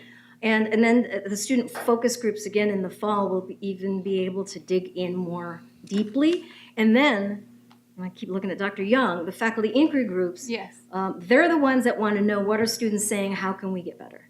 So we want to get to actually deploying intervention improvement programs. Those are the strategies we're focusing on. I don't know that if you want to compare apples with apples, the percentage of residents in the high desert who responded to your survey that was 13,000 compared to the 420,000 that live here, if you look at the student body that we sent out, how many surveys? 12,044 12,044 and got 800 and something. I don't know if your percentages would be off that much. See, we and there's a saturation. And one of the things Jenny started to mention, both she and I have our degrees in this area, and you do start to skew results when you start offering prizes and money and things. It's not considered scholarly research on which you would base decision making. I think prizes and money were probably the wrong thing. Let me say this, Dr. Walden. We didn't go, the residents in the high desert had to go to our survey. We didn't send them the survey. They went to the survey. So that was a little different. So it wasn't something like we mailed to them. We marketed it and people came because they wanted something. The prizes, I'm just trying to figure out the incentive. Well, did Dr. Sirotnik tell you that after about 8,000 respondents, the patterns didn't change? I mean, what did she tell you was your saturation rate? That's with 13,000, that's, What, I mean, right? what That's huge. she came away with, and I'd be glad to, our former president of the foundation, Shannon was one of her students. I mean, she's very well known. She's been doing surveys and applied research. No, now she for- was Yeah. one of my professors. Yeah, okay. Yeah, she's great. What the survey told us was not necessarily what I thought it would tell us, but we had to dig deep and actually go to the media out here and get them to put the word out to be sure. That's what she didn't think that we could do. But the media, I think the media went out and did it because they won. And there's 475,000 people out here, but not everybody's over 18 years old. So And we got a lot of kids again, too. with an N that large, even at 8,000, you probably got your saturation point, and anything after that was only going to repeat the themes that emerged, which were, like you said, Yeah. some of them were surprising. Yeah, they But, were. Yeah. So we really are about digging into the 806 voices and doing some Agreed. focus groups in the fall, and then equipping faculty I and actually staff. thought it was fantastic. Yes. The results, because I've seen many more thousands sent out. LA did all student surveys every 2 years for the entire almost 2 decades I was there, and this was a way bigger number than we've ever got out of LA. And I mean, you're talking about a research team that exists at the district office and everyone at all the colleges. So I think for a college, for a population survey, now the best surveys are not population surveys. The best ones are random samples. Correct. And that's why, you know, when you get like Gallup or whoever, they'll sample 1,000 people or 2,000 people, and that's a huge number for them. But they choose randomly, and that's how that's real, true research stuff. But population research is where you're just sending out to everybody. You're just getting people who you have to understand the voices you get back are those you get back. But this does give us somewhere. What I liked about this is 800 and something students told us some things. And that's worth listening to. I'd like to get all 12,000 whatever, but the 800 and something, like Jenny said, there's a point when your findings are not going to change. Just the end gets bigger. It's just you have a saturation point. But I really think that this was a fantastic survey. I can't even believe you got 800 and something. I mean, I'm shocked. When you showed me that, I was shocked. It speaks to the importance of the topic as well. Yeah, I the think timing that is- it's very appropriate for students, and it's what's important I to do them. think it was and the to same us. thing as what Joe was saying about the reason people responded to your survey, because there was something of interest, something burned. The reason Agreed. that this survey had this kind of response was because the students are interested in this subject. And Dr. Walden, I'm glad we got 806. I'd love to see 1,500 the next time we do it. So, you know, anytime you can derive any data from anything, I think it's great. I'm one of those people that pushes all the time. Yeah, That's the reason that I'm we with do you. what we do. But you've been around long enough, and Trustee Henderson's been around long enough. How many campus climate surveys did we do that no action was taken? A This lot. president is ensuring that we are going to act on these 806 A lot. voices. Yeah. And that's why we kept pushing to be sure that they were Yeah. done. Yeah, no, I'm with you. And I think it's good to have good, healthy dialogue. Yeah, I can't wait. We're excited about it. I keep looking at Dr. Yes. All So right, thank without- you. Thank you Appreciate it. so much. Thanks. Without further ado. Yes. So the next item, as you know, the college lost 20%, 22%, something like that, of its FTES due to COVID. Many colleges lost a lot more than that, but that's a big hit. What's happened is every year we've been given the option to accept an emergency condition recovery plan. Last year it was 1 page long, and we accepted it. And what that allowed us to do, because our highest FTS year since I've been here was the 1920 year. So when they give us our apportionments from the state, they do it in a 3-year rolling average. So we were able to count that highest number. So for 1819, 1920, 2021, for the 2022-23 year, we are averaging, because we had the same number, nothing changed. So we're getting the maximum amount of FTES generation. This year, they said we're going to extend it another year. But if you want that money, you have to, instead of a 1-page document like they had previously done, you have to do a ton of work, which Dr. Scott and his team did. And the CEOs of the state, we were very unhappy with these conditions of having to do this work. In our opinion, it was not necessary. It was an undue load, but the Chancellor's office made its decision and we had no choice. So the other thing about that is we have to verify to the Chancellor's office that the Board of Trustees has looked at this plan, reviewed it, and are they voting on the plan? No, all they have to do is, they're voting on it tonight? Action agenda item. It's an action agenda item because this was and here's the thing, they gave us this in July and the due date's September 1st. Mm-hmm. So from mid-July, we literally have one board member, one board meeting to share this with you. Which is right now. Which is right now, is August. So here we are.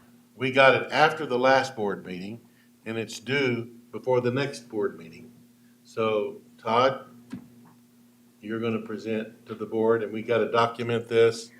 This goes in for them, otherwise we could lose like $12 million. We don't want to do that. So I don't think you wanna do So that. Todd, take your time when you're talking, if we, Talk slow. kind of like a filibuster deal. Maestro. So if you were impressed by the graphics in Jenny's presentation, you'll be blown away by mine. That's an original. So far, you're losing, but keep going. Brandon's the amount of time he takes. He needs to take time. It didn't move or anything. Hers were moving. Like she had a curtain in. Yeah. Oh, here you go. This is it. So you have the big plan attached, which was I think about 18 pages, and I just want to say, towards the end, there's a lot of people on this campus that have done a lot of hard work to get students back here and enrolled. A lot of them are in this room. I think my role in this whole thing was, Dr. Walden said, here's a bunch of money, get it done. And so I greased skids from people and I said, where are we at with this? And let's get it done and go. When they say, I got this idea, go, do it. So actions speak louder than words. Oh my goodness. goodness. It's a theme that keeps coming up, right? Amen. Right. It's gonna be tonight's theme. I didn't start it. Don't look at me. No, Brandon Griffin So started. I know it's We'll call him Brandon Jr. it was about $1 million, and I think we're working our way through that from federal and state money. But so in that plan, you'll see some themes connecting with the students. Big social media push, the postcards that have come out. Dr. Tarango and her crew have done CTE videos just about of all of the CTE departments. She's done radio ads, of course. The Connect to Success Center involved in answering phone calls, connecting people, connecting students to the right places and to the right people. And I just got to say, I think, you never let a good crisis or a pandemic or whatever go to waste. I don't think we have. I think the Connect to Success was a direct result of this. How are we going to connect with all those people in their houses that are not here, that are online? And we learned too is what do students, prior to pandemic, when they called to college, where did they end up? And so I think that Connect to Success really solved that. All the calling campaigns that we did, if you add the ones that the staff did and the ones that all of our ambassadors, we made 10,000 phone calls, personal phone calls to people. I shouldn't say we, I didn't do one. But they did, 10,000 phone calls, which is huge, right? You think about that. The ambassadors and the outreach team, they've just been hitting it. And what I say too is not only are they helping the college, but they're helping themselves in building resumes and building skills and connecting and interviewing people. And then the other thing that came out of the pandemic was the virtual one-stop, which was an excellent idea, not mine, of course. So next slide. Here comes there, see? Great See how good transition, the curtain, did you blink? Yeah. Spectacular. So we had the one and done events. I think we've gotten 4 or 5. The 677 students, that wasn't all the one and done events. That was just the one day on August 4th. That's one day. We're getting 400 and 500 students coming to the one stop in one day. And we're enrolling about 100 or 125 or doing like 150. I say we, they. Yeah. That's amazing. FAFSA applications, everything that students need to get through that matriculation process. So the end result is so they can get into our classes. And the Dr. Triangle was doing the Discover Public Safety events, industrial technology, Discover Aviation. Those are actually getting students on campus, the high school students on campus, viewing the facilities, checking it out, talking to faculty, talking to staff. Industrial technology open house, the FAFSA Dreamer workshop. I think we did 60 or 70 students in that, those dreamers filling out the FAFSA. High schools, and this was the big one. I'll show just a quick grid on that, but all of our bridge and all of our on-site counselors, and this came from Dr. Walden, he said, I want 67% counselors in the high schools. And they did that. And those two, I think, have been very productive for us. And then we're also, I call it, we're diversifying our portfolio. So when we get to 10 grand, that's not it though. The production of non-credit and the justice involved work that Dr. Wilson has done in that population, that hasn't hit yet. We haven't even started enrolling those students yet. That is going to be really large for us. So where we're at in terms of just getting that 10,000, that's for the most part just our traditional credit students. So there's a big, there's a lot to come. I think we're just seeing a little bit of the iceberg in terms of our enrollment. This is one I wanted to point out about the bridge and the counselors. So, you know, you have the year, the total number of seniors for all the high schools, how many have applied, how many, you know, what percentage actually enrolled here. And these are those matriculation steps, doing the orientation. And this is what has to happen before they can even enroll in the college. So they have to get that orientation, they have to do placement survey, the abbreviated ed plan, and then the actual registration. These are the numbers that I took from last week when I put this report together. But so if you see 20 was a pretty good year, 21 we did all right. This is where the impact in 2022 of those on-site people have done. So if you look at the orientation, there's almost 1,000 more orientations that have been done in those high schools. Yeah. So if you don't get to orientation, not doing a placement survey, they can't get in. So the placement survey, look at that jump from those prior years to where we're at now. Abbreviation ed plan, I mean, nearly doubled the amount. And then I think what's mostly important too is that last one, the average number of units that the students are actually enrolled in. You see that's climbing up. From 2020, it's doubled, right? And that just doubles our enrollment. One student is doubling our enrollment, or our FTES, just by the number of courses they're in. It gets them out faster. The more units, if they're taking 6 units a semester, they're gonna be here forever. We get them to 12, 15 units, they're gonna be on their track for the 2-year, 2.5 year, I'm out. Maybe 2-year, they take a summer or winter, take a couple courses in, they're gonna be out in 2 years, and they're gonna be on their way. And that's really what we want. Then the last one, and this is Trustee Brandon kind of stole the thunder on this one, but so somebody gave that to you, didn't they? Or you just said No, he researched. Stuff he just happens to know. So this was from today. So we're 21 days out. So this is comparative fall 21 to where we're at now. 21 days out from the start of the semester. Look at our head count.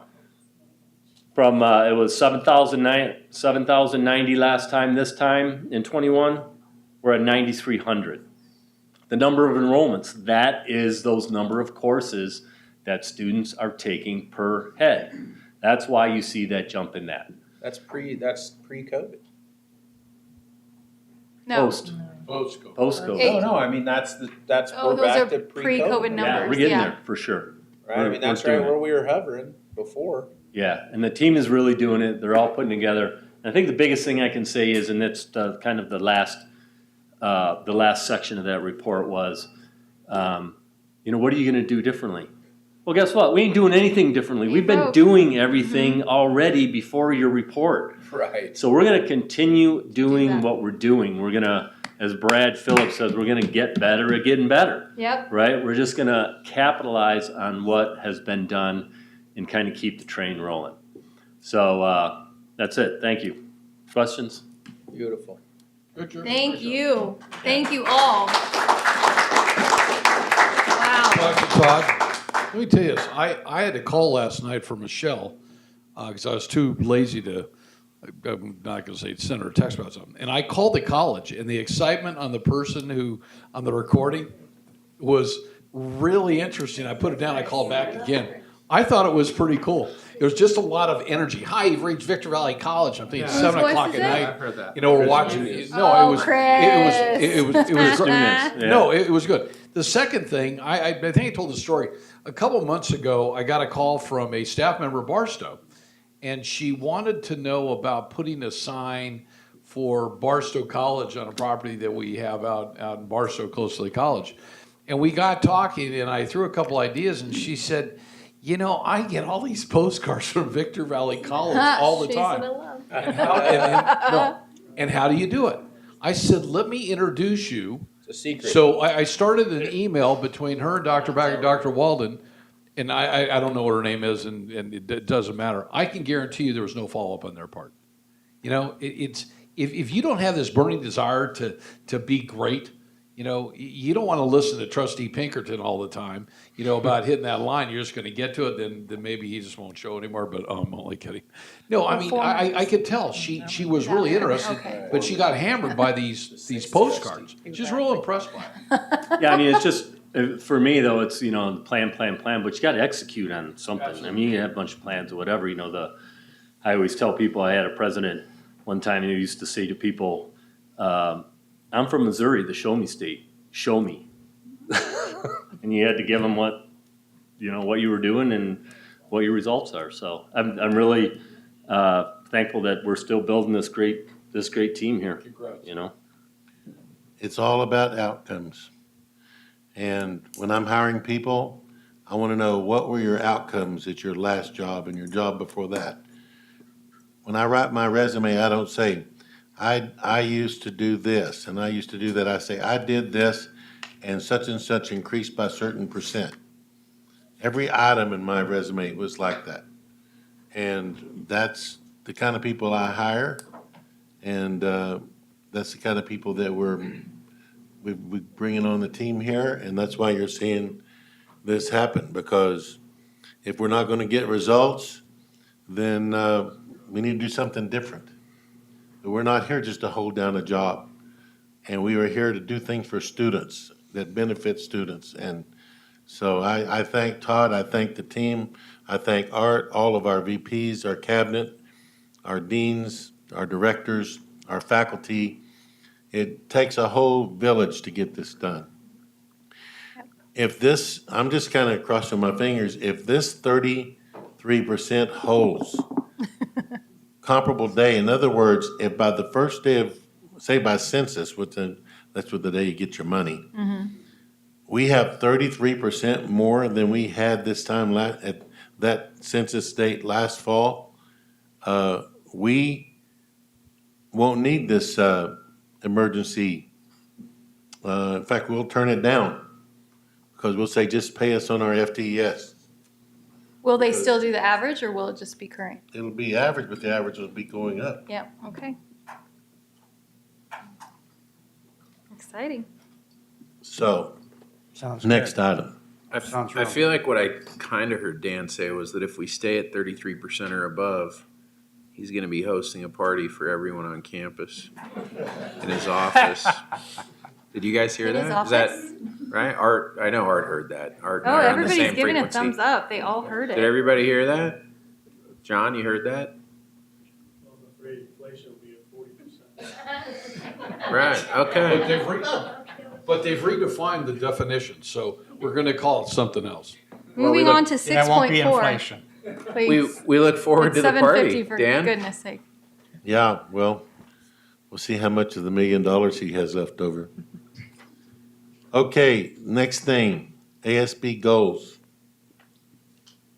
Starting August 15th to increase VVC student engagement, ASB is going to start their goal of the civic engagement. It's called the Ballot Bowl, and it's going to be put on by the Secretary of the State. We plan on being ranked #1 in the college for it. It's for the elections, trying to get people to change their address or even if their number, getting people registered to vote is What is our it main called goal. again? I'm sorry. The Ballot Bowl? Ballot Bowl, sorry. Deaf. Sorry, I spoke really fast. Go ahead. Sorry, I didn't mean to interrupt. You're okay. We are finalizing our first 2-month schedule for the student activities. We are officially 2 members shy of having a full counselor for the 2022-2023 academic school year for the ASB. And we have also been preparing for the 9/11 ceremony. Not me, but our treasurer, Daniel, he was up in the office along with our Senator Jacob. They were counting the flags to see how many we need to. Oh, and Jessica Baida. I'm sorry. They were up in the office counting the flags to see how many we need to repurchase to make sure we have 3,000 flags to lay on 9/11 or for Labor Day. Will the ceremony take place on the 11th? Just making sure. Okay. Sunday. Yeah. I know that was dumb, but Sunday. That's it. Fabulous. Thank you. All right, I know we had a big shindig out there today for the groundbreaking, but John, for the public record, could you come and give us a facilities report? So we did have the groundbreaking this afternoon. Yesterday in this room, we had a pre-construction meeting on the project with the Bernard Brothers and all of our consultants and inspectors and archaeologists and paleontologists and everybody involved in the project.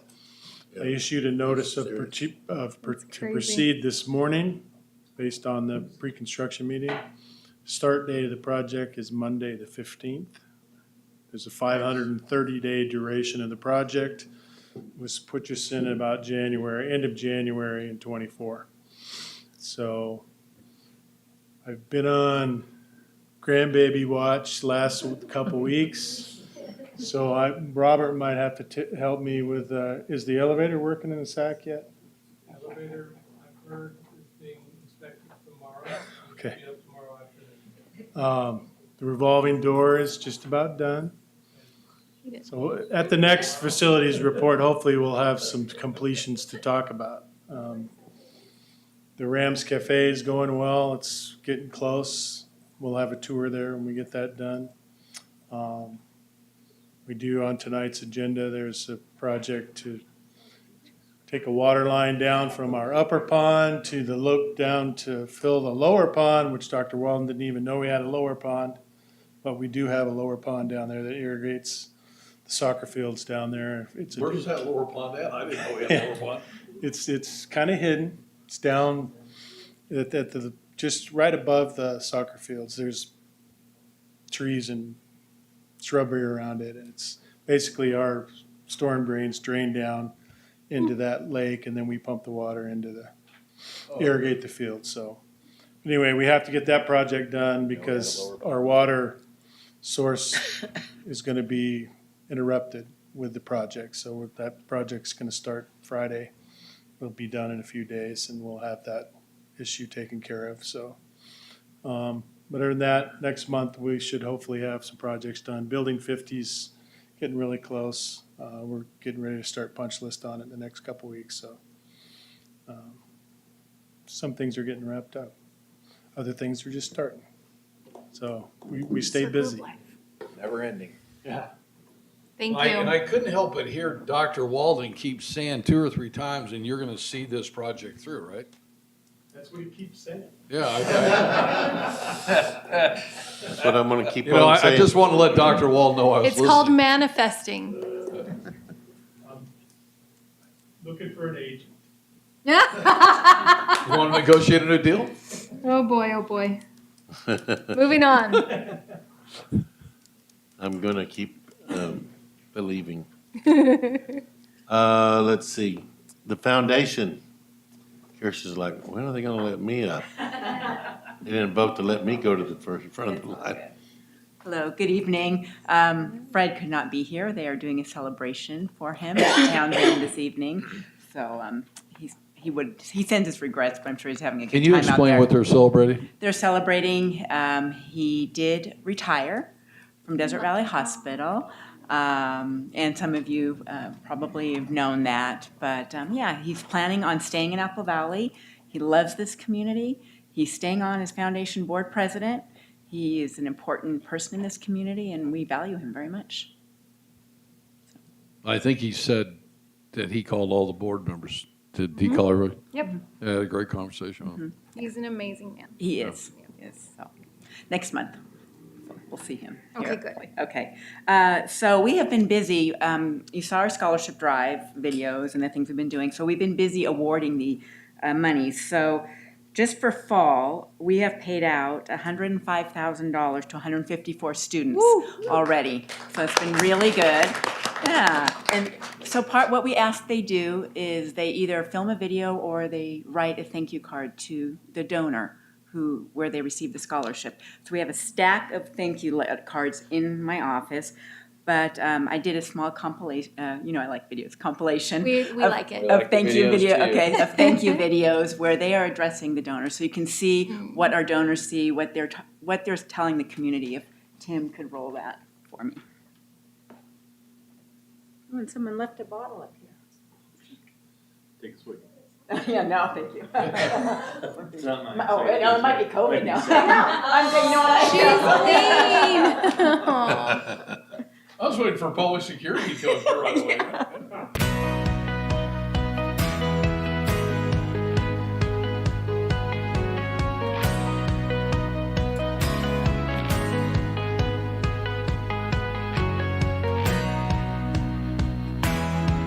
Hello, my name is Brianna Pinedo, and I received the Vallarta Scholarship, and I just wanted to say a really big thank you to my donors for the Vallarta Scholarship. Thank you guys so much. It's really gonna help me, and I'm just very grateful that you read my application and thought, that's the one. Anyways, thank you so much. It's really gonna help me toward being a nurse, so thank you again.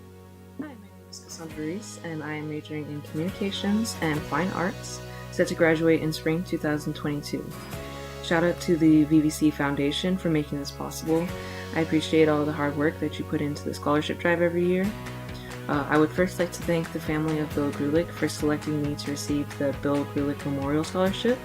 I've heard many great things about Bill's work at VVC, and although I never met him, I will do my best to honor his legacy by making every day count and caring for and helping others around me. I would also like to thank the Foundation for California Community Colleges for selecting me to receive a Finish Line Scholarship. Without the generosity of these donors, it would not be possible for me to pursue my dreams of higher education. Hello, my name is Jessica Jocelyn Delgado. I am a sophomore at Victor Valley College. I am currently working on completing an associate's degree in public health, an associate's in behavioral sciences, and an associate's in math and science. First, I want to start by thanking God for the existence of beautiful souls like yours. I also want to thank the donors and the sponsors of the Osher Scholars Endowment and the Finish Line Scholarship for helping me accomplish my dream of becoming a labor and delivery nurse. I plan on applying to the amazing nursing program that the Victor Valley College has, but for now, I will utilize the scholarship to cover tuition fees, book costs, or any other necessary educational expense. Once again, thank you for choosing me as a recipient of the scholarship. It really means a lot. Thank you. God bless all of you. Oh, they're amazing. Right? Yes. Yeah, they're so amazing. It's wonderful to receive these videos and the cards, and so sentimental. Next, big announcement, mark your calendars, October 21st. We are doing HDES, what was formerly known as HDOS. I'm revamping it. It's going to be the High Desert Educational Summit, and we're going to have it at the college. We're going to have our very first State of the College given to you by your own Superintendent President, Dan Walden, right? That's going to be great. So we have a keynote speaker who we will reveal shortly, but really you will know her. She's well known once we announce it.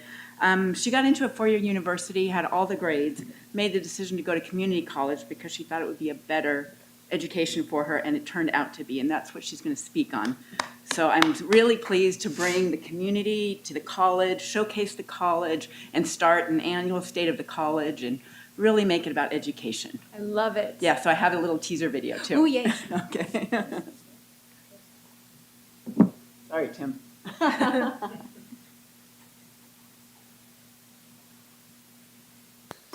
The Victor Valley College Foundation invites our community to join us on October 21st for an exclusive chance to witness where business and education meet at the 2022 High Desert Education Summit. The Victor Valley College campus lives in the heart of Victor Valley and serves as a hub to inspire, train, and motivate the leaders of tomorrow. There's no denying that the High Desert is growing in people, industry, and opportunities. High Desert Education Summit is still the chance for local communities to come together and showcase exciting opportunities. Join us for a State of the College presentation and insights from local industry and regional partners on upcoming projects. Together, we'll engage with business, government, and education. You can look forward to being better educated and connected. With Victor Valley College and its flourishing partnerships that have come together to prepare tomorrow's workforce. Join us for High Desert Education Summit. So engage, educate, empower. That's what we want to do. Engage our community, educate, and empower. Love it. Yeah, so I hope to see you all there. I'll be there. I'm going to take a vacation day. Awesome. Thank you. Are there any questions for me? You're amazing. What are the hours on Best that? job ever. They will be, well, we will be done by noon. So 8 to noon on Friday. All right. They'll be performing arts. Yes, so we're going to be in the PAC, the speaker's going to be in the PAC and our State of the College, but then we're going to utilize the SAC for our booths and for our industry partners to be there and network. And so we have an opportunity before the PAC starts. Then we will have a breakfast type area in front of the PAC. And then all the speaking will go on, and then they can go back to the SAC if they'd like. Love it. Yeah, good. Good, I think it's a good name. Yeah. I think HGO has run its course. Yeah, I agreed. And many of us, by whether or not you've been there recently or not, have said now, Yeah. this is now will bring, I think, people back. Great. Oh, and wait till we get to the Educational Event Center. We can. Yeah, Bum, that's bum, right. bum. Big time. So just the last thing I would say had to do with COVID. The numbers are looking better in San Bernardino County, actually quite a bit better. Hospitalizations are down like 17% since I last reported in regard to COVID. And we're managing well on campus, so things are looking good. This is a good day. It's a good time, and I'm like Minnie Pearl. I'm just proud to be here. So, thank you. Thank you. Moving on to agenda item 7 in the 7s. We'll do reports. 7.1 Academic Senate. Not here. Not here. 7.2 AFT Part-Time Faculty United. Not here. 7.3 ASB. Nothing to report. 7.4 CSEA. Nope, not here. 7.5 CTA. No. I'm feeling rejected. 7.6 Management. Come on down. And I was gone on vacation and didn't have to remind anybody, you just did it. It's amazing. I put it on my calendar, I think, since January. Oh, I was like, wait a minute. Yeah. Come on. Tim. Oh, there we go. Never mind. I got it. I don't know if you guys knew this, but a while back, Mason was promoted to be the director of our CalWorks program. Nice. So he is on the president's leadership team now.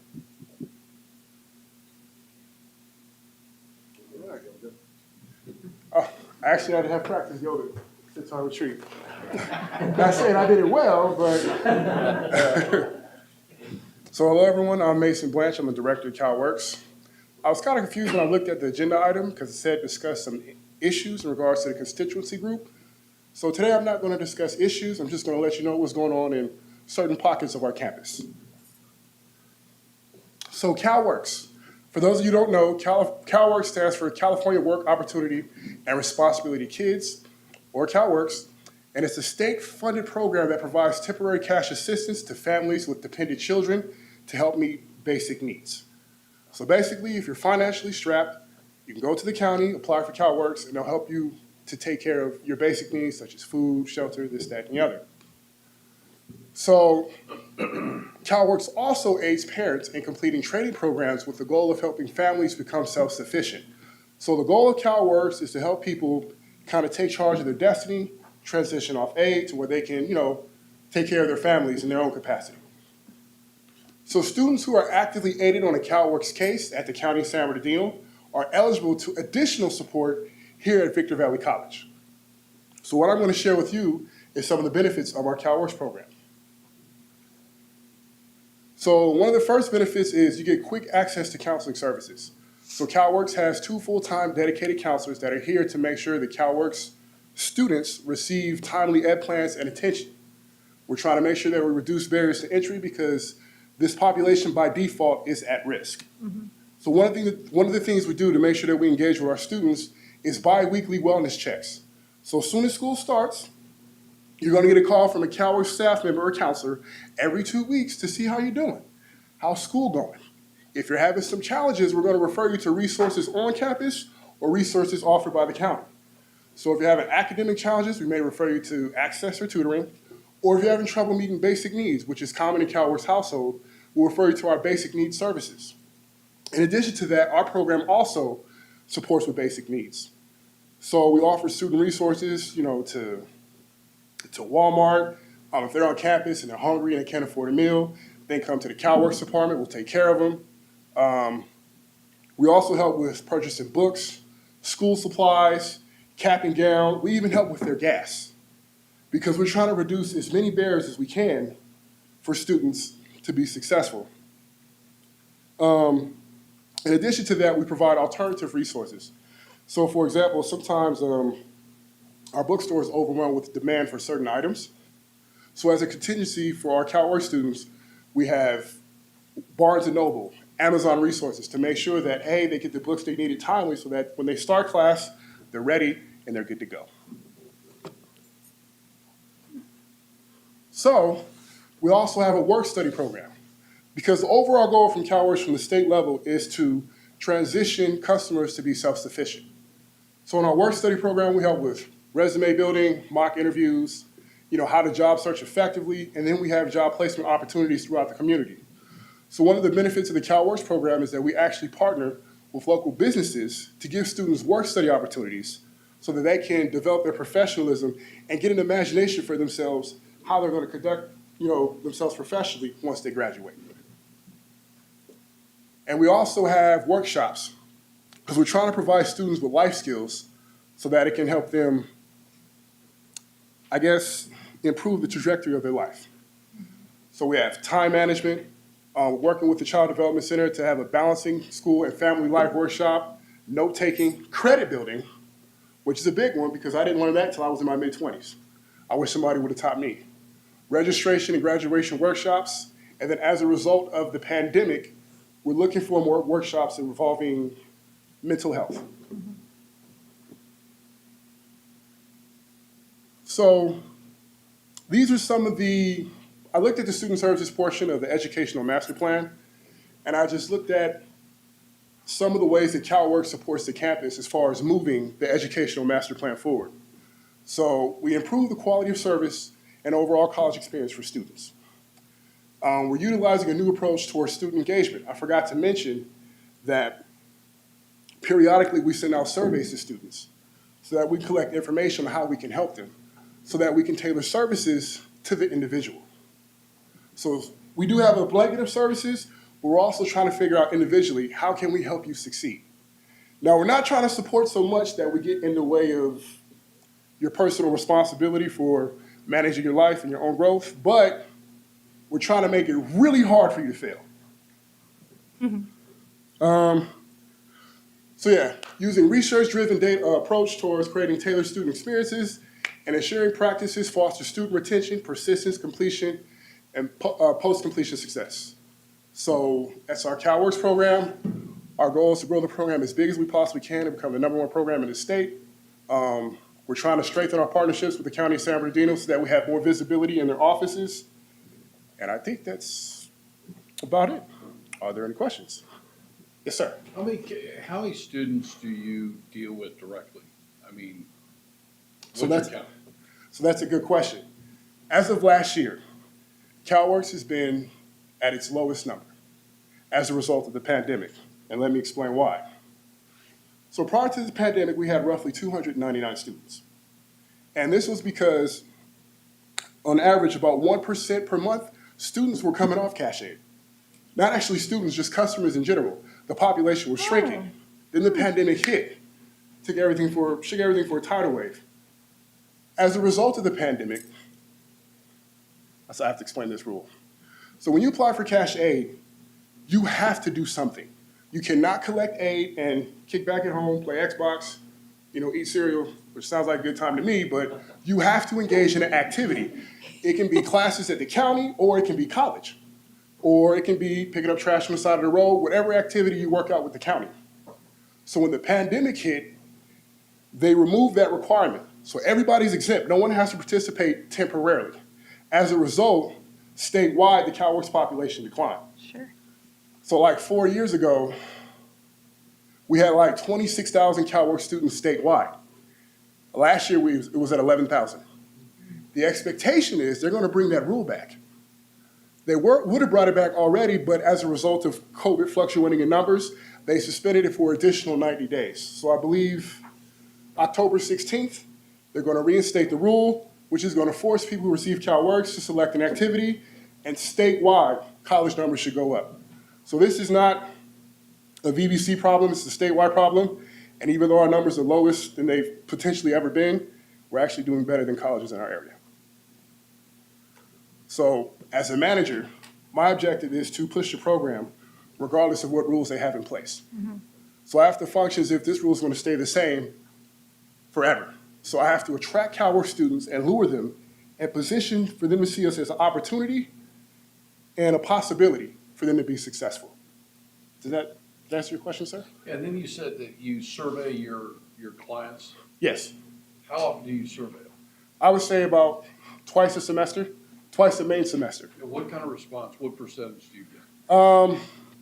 I would say maybe about 30 students out of a population of 160 will respond. So, but because of our smaller population, our counselors have opportunities to interact more intimately with students. So in addition to the surveys, with the face-to-face interaction, we actually collect information on what it is the students are looking for, which is why we increased the amount of gas resources we offer to students this last year. Is there some kind, and forgive me if this sounds strange, but is there some kind of rule for registration? So you know how registration closes, but that rule is ending October 16th. Doesn't that fall outside of when registration closes for the fall? So does that even make sense what I'm saying? I don't know. Is there like a registration rule for CalWorks? Yeah, do they have some kind of exemption for those? You can sign up for CalWorks anytime throughout the school year. So if you are having a great time, you have a good job, and you're stable, and it's August, and unfortunately some things happen and you're unable to support your household and you get approved for CalWorks on November 10th, November 10th, you can bring verification that you actively receive CalWorks. And then you could register. Yeah, for we'll VVC. support you right then and there. Okay. We'll set you up with an appointment for a counselor, and if you need some emergency resources or some help with your books, we'll help you on the spot. And then you wouldn't necessarily be able, though, to register for a class until the next open registration? Yeah. It would Yeah, be so- like a deferral? So you can sign up for our program, but as far as registration for classes, that would be So you're still in getting accordance the with- aid? Okay. Yeah, but Okay. CalWorks students do receive priority registration. Okay. Yeah. Okay, that's. So thank I you. forgot to say that. No, that's fine. I just was curious. I really appreciate you And if- speaking about this. And I forgot one more thing. So I worked in tandem with Mr. Brian Cochran to pull data from our CCC Apply applications of students that are potentially eligible for CalWorks as they apply. And just from April all the way wow. to now, there's potentially 1,400 eligible CalWorks students. Just from April. So this doesn't mean all of them are necessarily eligible, but Right. it means that it's a chance for us to drive our program numbers up. Absolutely. Yeah, Wow, that was a great idea. yeah, thank you. Thank you for this information. I had always wondered, you know, what that looked like, so thank you. No problem. Okay. Thank you, sir. Sneeze out. Bless you.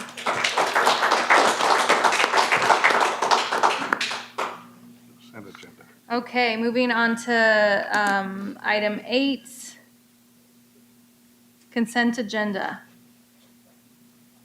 Can I get a motion? Thank you. Second. Oh, gosh. Motion from Brady and second from Wood? Yep. And I don't know what I'm supposed to do at this point. Can't have discussion. Do we have any public comments related to consent agenda items? Thank you so much for helping me along. Okay, so there were none. And are we taking a student advisory vote? Yes, thank you. Student advisory vote, yay or nay? Yay. Thank you. Oh my gosh, Michelle. It always is for me for some reason.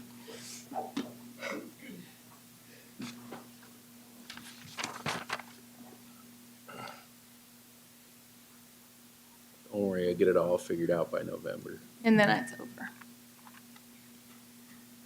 All right, did it post? Did I miss it? Did everybody vote? Yes, there it is. Okay. So 9, public comments related to action agenda items. Were there any? Okay. 10, separate removal of items pulled from consent agenda. Were there any? None.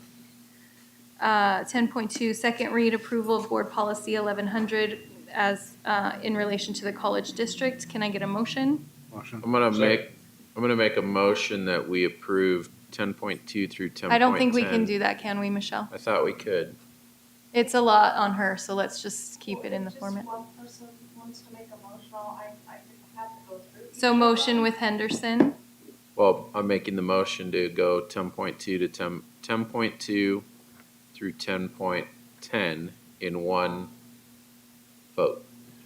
So you can't do it in one vote. Okay, never mind then. So what you What can- she's saying what is you can have the do- same person No, but here's what motion. you can do. Same You motion. can make a motion for all of those.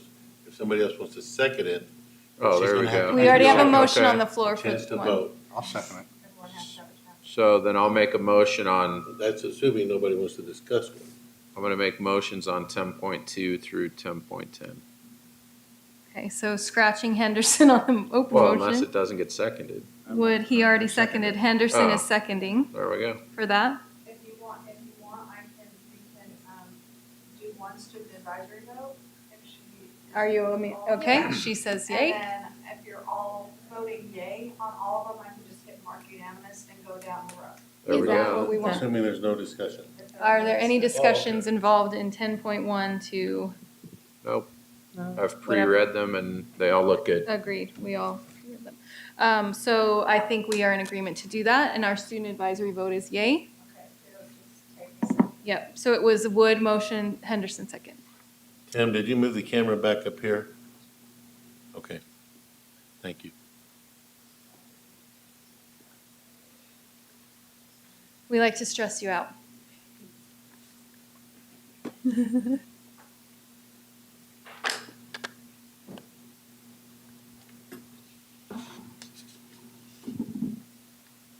We gave you a bunch of more first reads. Yep.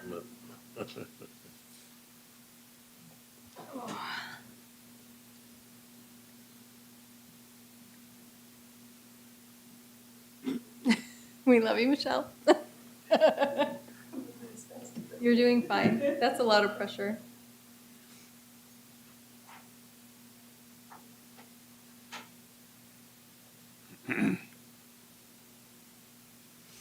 Should we take a break right now, maybe? Do you want to Did do we that? vote on this? You guys want to take a little 5-minute technology break? Yes, let's do that. 5 minutes, returning at 8:25. Everybody mark your watches. Ready, go. I always end up being the last one in line for the bathroom. I know I'm running ahead of you. See?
She's calling for the, We're coming back to order because it's 8:27. I gave you 2 extra minutes. Get in Come on, here. everybody. Yell at him. Mama's gonna do it. Give respect to the board president. Yes, all hail. No, I'm just kidding. Hail to the chief. Woo! I don't even know where we left off, Michelle. Michelle, where are we now? We have to vote. 10.11. Thank you, my love. So we can start. So on item 10.11, we're gonna move this along to board delegation / termination. I don't know who's speaking. Board delegation termination thereof of Karen Hardy. Can I get a motion? Motion. Motion from Brady, second from Henderson. Student advisory vote. Yay. We got a yay. Speak up a little bit. Yay. Thank you, my love. Okay, and we're ready whenever you are.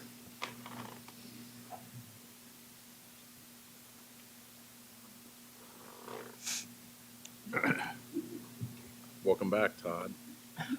Well, normally it's me, so I gotta. I mean, it was still coming. Oh, I clicked it, sorry. You know, it's like voting. Vote as many times as you can, right? Right. Vote early, vote often. That's right. Chicago style. Oh, that smells so good. Whoever's getting coffee. Good call. That smelled good. How did that like wafted all the way up It here? really did, Tim. It's Tim. All right, 12.2, 10.12. Oh, it's fine. Everything's fine. What? Secure ID token, authorization and access / termination. Can I get a motion? Motion. Motion by Brady, second by Henderson. Student advisory? Yay. There we go. So the new director of fiscal services, the position doesn't come to you for a vote, but so you know, Maria Badana Barda was chosen for this position, and this is giving her the authority to sign, so she's has the job that Shantae used to have. Yes, okay.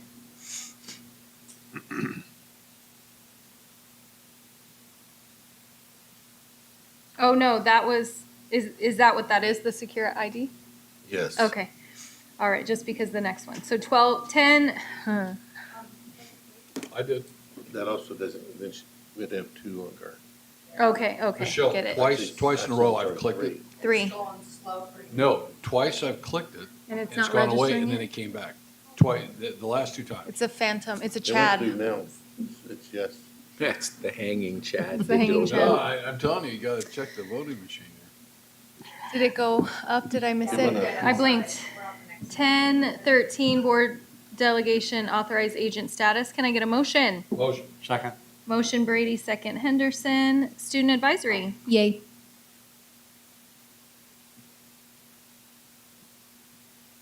Click it like you mean it.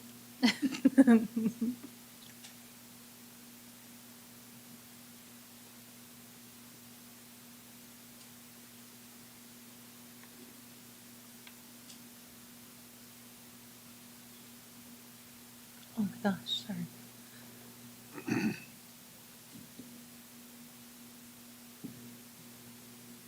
Ten 14, board delegation certify a test board action. Can I get a motion? Motion. Motion by Brady. Can I get a second? Second. Second by Wood. Student advisory. Yay. Yay. Yay. Sorry, I make myself laugh. Oh my goodness.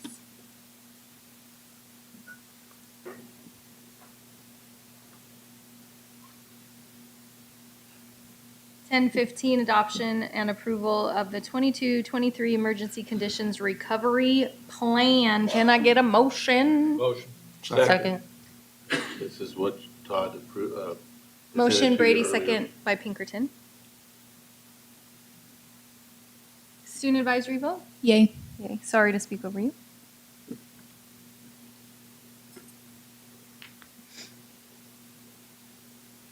All right.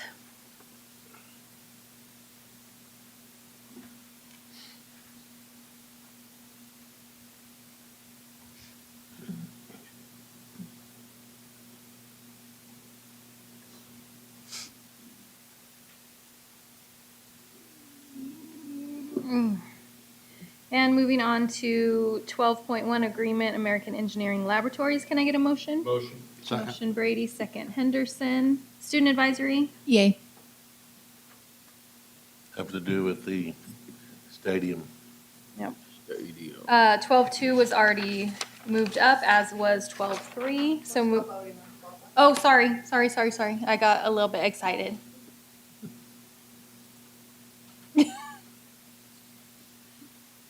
Click, click, click, click, click.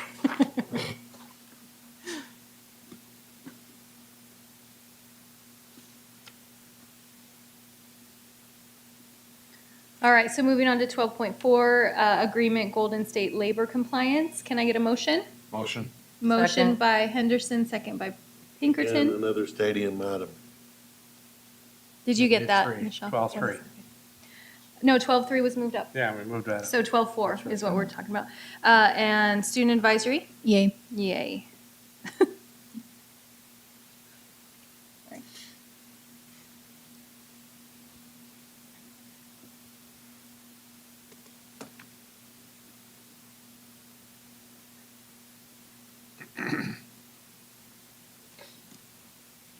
Okay, 12.5, Agreement Leighton Consulting, Inc. Can I get a motion? Motion. Motion Brady, second Henderson. It's again, related to the stadium and event center. Student Advisory? Yay.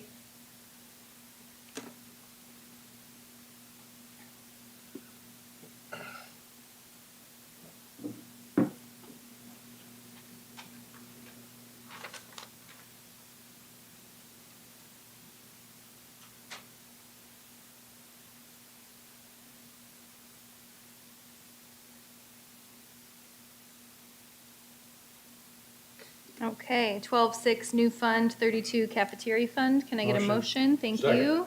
Motion Henderson, second Brady. So this creates a brand-new fund for the Ram Cafe operation to pay for personnel and other expenses to run the cafe.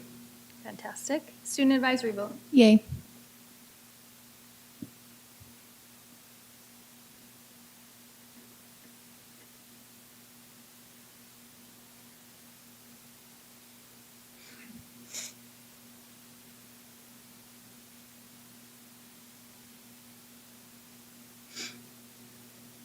Twelve point seven, Agreement Versa Networks. Can I get a motion? Motion. Motion Second. Henderson, second Brady. This is, I'm recommending that the Board of Trustees approve a 5-year master service agreement between Versa Networks and the Victor Valley Community College District to provide a comprehensive information technology security system solution for the district's IT infrastructure. The total estimated amount of the agreement is $2,186,052.50. So we're using her funding because they gave it to us as a subscription to cover the 5 years. And this is badly needed. And, Badly needed. I mean, really badly needed. and Student Advisory College of vote. the Desert just got hit again. What's Yay. that? College of the Desert just got hit again. Wow. Did they get any money out of them? I don't know the details, but it's a recent hit. Anybody know when that happened?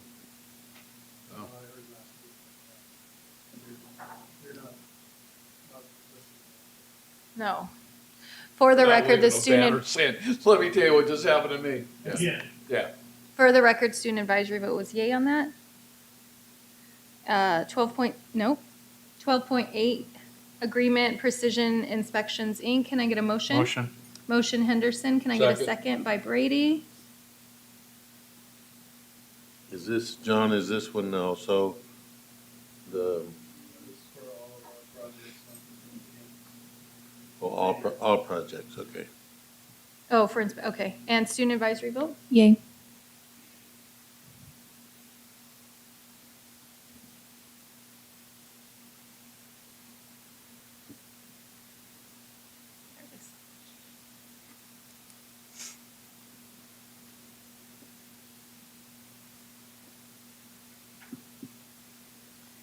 Twelve point nine, statewide educational construction wrap-up program policy. Can I get a motion? Motion. Motion Second. Brady, second Henderson. And this is to cover the insurance to cover the bond project, the stadium and the event center. I thought that was It's, included in the, was in the, it was listed. We've already had it approved, but now this is the actual policy okay, purchase. yeah, okay. Still waiting on the price of the building, which will come to. Student advisory? Yay.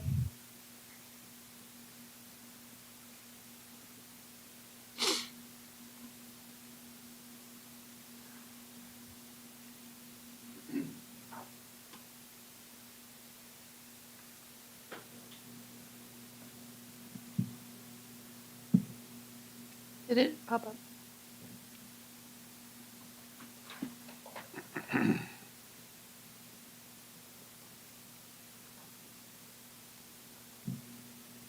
Did I miss it, or are we waiting on a vote?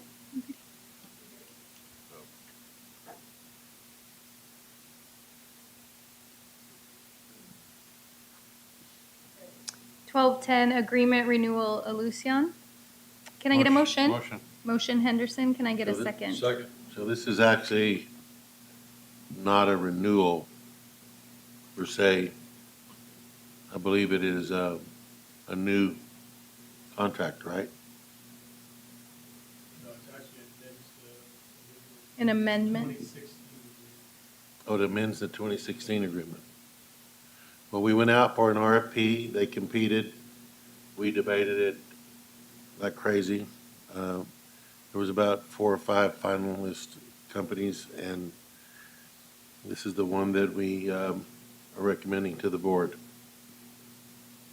Dr. Walnut, just for purposes of transparency, I received an email on Monday morning at 8 a.m. that I want to read on the record.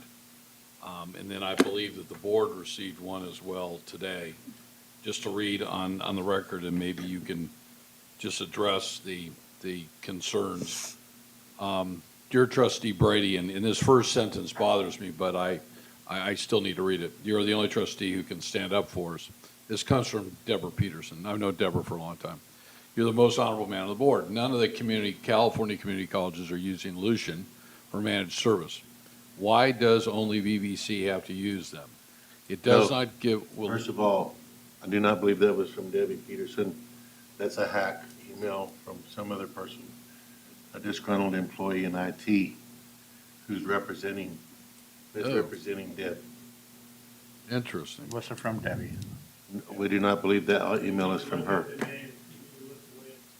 You know what? I just actually did. With 400 emails a day, I don't have time to cycle. You also got one supposedly from Karen, was not from Karen. This is the same individual who's disgruntled, and they're just trying to influence the board. They can come here and talk public if they want, but this is a hack email. Okay, so the one thing that bothered me, if it was Deb, and I found it interesting that now you say, unfortunately, guys, our load of emails just are heavy. Whoever wrote this and whoever's watching this, if you have an issue, I think you need to come to the board. Me having to pull this off my printer and staple it to be sure that I was reading it into the dais, I felt was important. But if it's hacked email, then I would recommend not reading it into the dais. We did approach Debbie. I got another email from you. From me. I didn't even notice. I just, you see things so quick, said Deb Peterson, Patterson. We can verify with her that that's not her. Wow. I'd be hesitant to read it without verifying, because I could 99% tell you it's not her.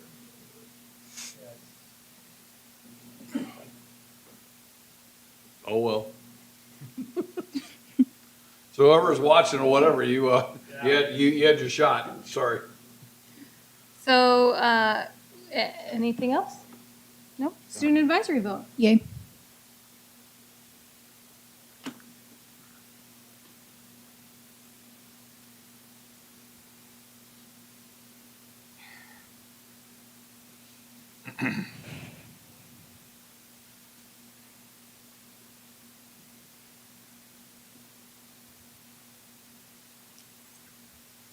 Moving on, 13.1, non-classified short-term employees. Can I get a motion? Motion. Motion by Second. Henderson, second by Brady.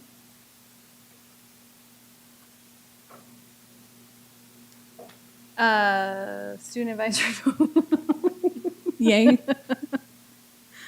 Thank Getting you. punchy or what? I am. I'm so tired.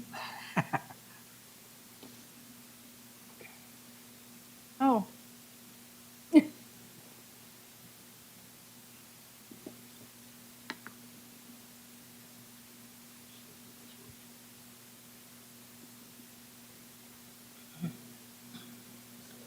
Now you guys can go have a drink. 13.2, employment agreement. So I just want to say, our Lucian people have been back there all night. So they didn't get to go first like the other group.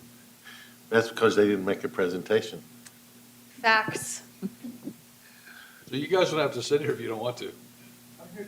They're invested. Okay. They're invested at this point. They want to see how it ends. If it ever ends. Yeah. 13 point, wait, where were we? Where are we, Michelle? 13.2. We need to stop interrupting me. I can't. 13.2, employment agreement, Dean, instruction, Blar. Motion. Can I get a, Motion. yeah, thank you. I'll explain it. So this Motion is, by Brady, second by Wood. We need a second. We had a second by Wood. so this is to hire a new dean of the School of Business, Law, And real estate, right? Is it real estate?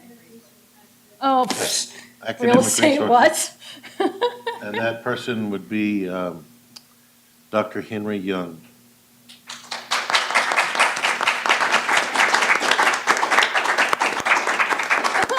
They haven't voted yet. Wait. Now's the time to cut a deal. You gonna take us out after? Wait, no, there's no deals on this yeah, board. yeah. We are above par, whatever the word is. Student advisory vote. Rain check. Thank you. Rain check? We're gonna vote now without any bribes Well, it was an on the enticement. record. Enticements are different than bribes. I do not agree, sir. I do.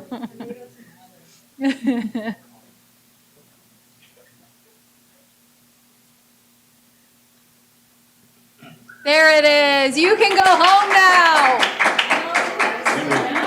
Come on, Henry. Come and say something. Henry, you barely made it. I'll make this quick. My colleague in the back. You only won by 5 votes. Yeah, I'm you, 46 minutes past my bedtime, so. you only made it 5-0. Keep that in mind. Okay. Well, again, thank you, board, Dr. Walden, my esteemed Dr. Todd Scott, who I've worked with over the past 2 years, and all those of you who are here. I'm humbled by this opportunity. And extremely motivated, to do my best work as I enter this next phase of my career as a faculty member, as long as I was, and now in this capacity. And moreover, just committed to continuing the charge, to see students succeed, grow in this community, and moreover, work with all of you in the room. And so thank you. I'm honored. So I'll earned. tell you something. I have sat through hundreds of interviews. If any of you ever want to know how to interview, talk to Henry Young. He can pull it off. I mean, he does. And I don't always hire the person who does the best interview. I've seen some real bad situations come out of people who can really sing and dance the interview. But we know him. We've worked with him, and an outstanding interviewer. Just really Proven. fantastic. And earned. Well earned.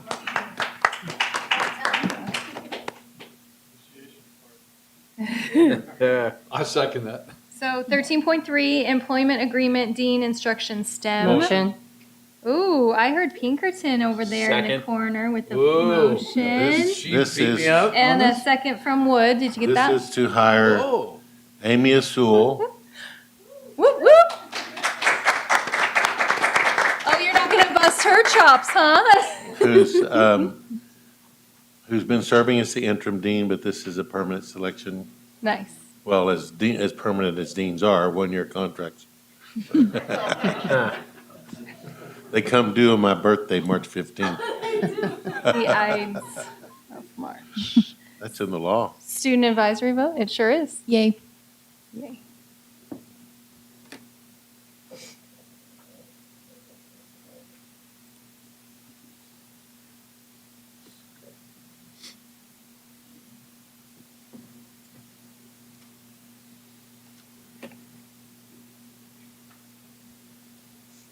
Well, looky there, about 5 votes. Come on up, baby. Another one who barely slid by with a 5-0 vote.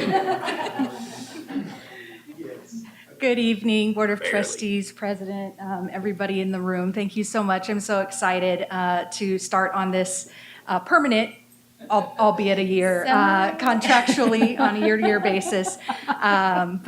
Yes, I'm very excited. I've been in the community college, working in the community college for over 20 years and at VVC for 15. So I'm very happy to be here in this capacity. Thanks. Thank you. Very well deserved. 13.4, revision to administrative management confidential salary schedule. Motion. Motion by Henderson, second by Brady. So, this, Monica, Yeah, I'm curious about this one. you explain it, and then tell them what the next 2 things are too, so. Actually 3 items.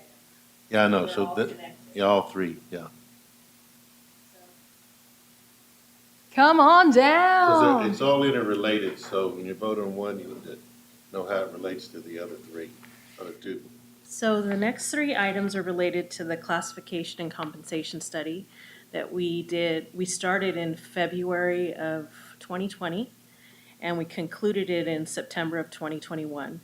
And so this is a study where we reviewed all the classifications under the classified service, so the CSEA group that's represented, and also the management, not including our cabinet group. And so based on the recommendations of the consultants, and we had a committee here at VVC that had the different constituent groups represented, we're finally bringing to the board the recommendations to implement for the management group. We're still in negotiations with CSEA on the classified side. So tonight, the first item is to take the existing salary schedule for managers, including the confidential employees, and to revise it to remove all the classifications with the exception of cabinet.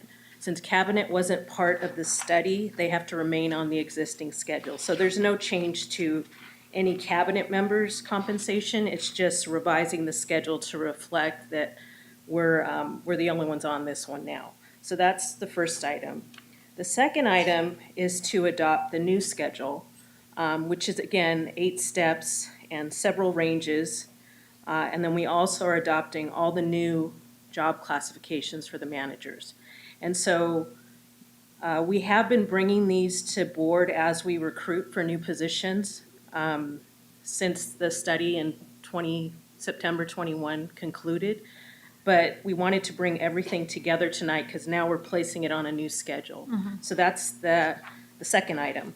The last item is actually the individual employees in the management group. And so it's their current placement on the current schedule and what they're moving to on the new schedule.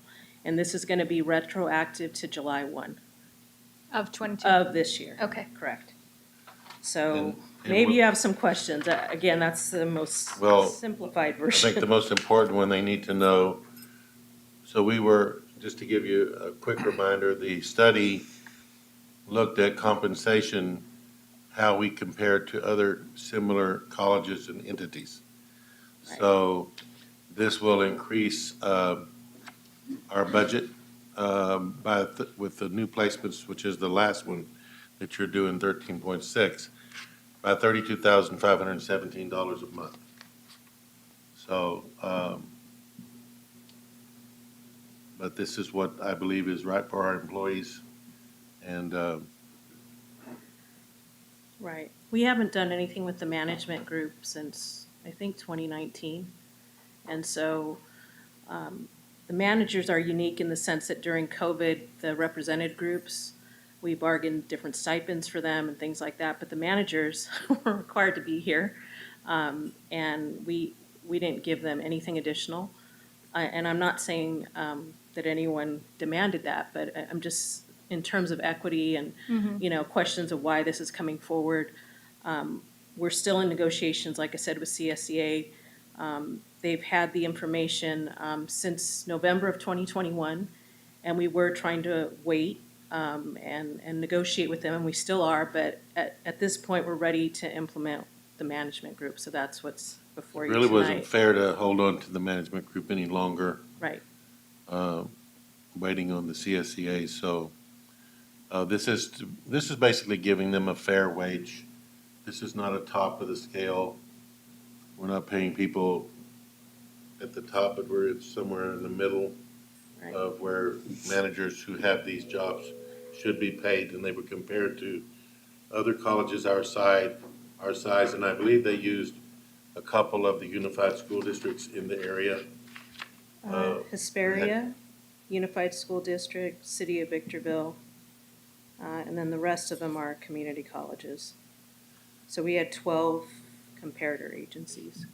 So out of curiosity, and I don't think any one of us don't want to be sure that we're not paying competitively and attracting the best. We had the early retirement that we gave, and there were some assumptions made Correct. that we were going to save X number of dollars. We've now adopted a new reserve policy, which tightens the budget.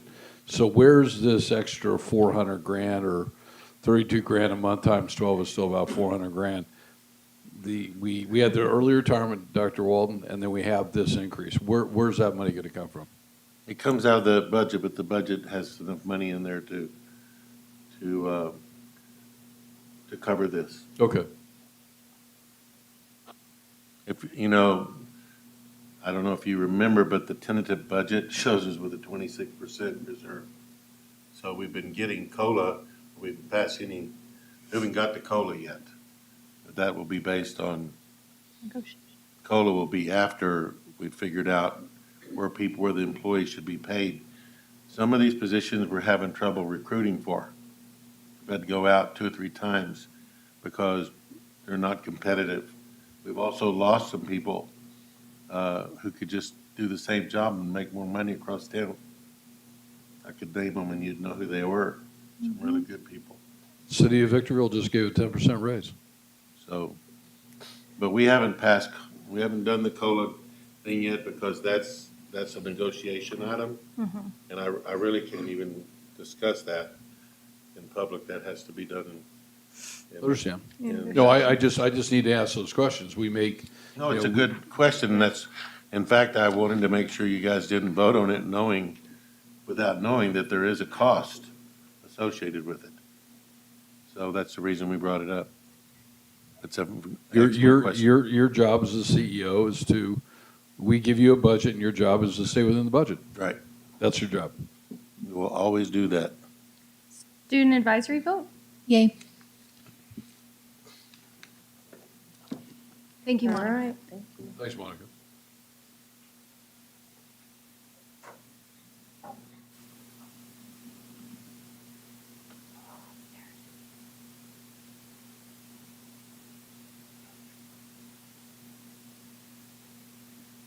$13.5, can I get a motion? Motion. Motion by Brady, second by Henderson. Student advisory vote? Yay.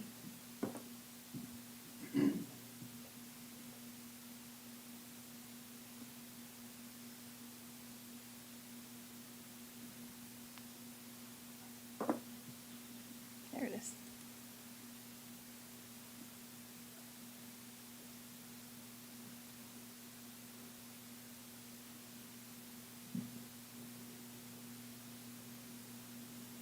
$13.6, can I get a motion? Motion. Motion Brady, can I get a second? Second. Second Wood. Student advisory vote? Yay.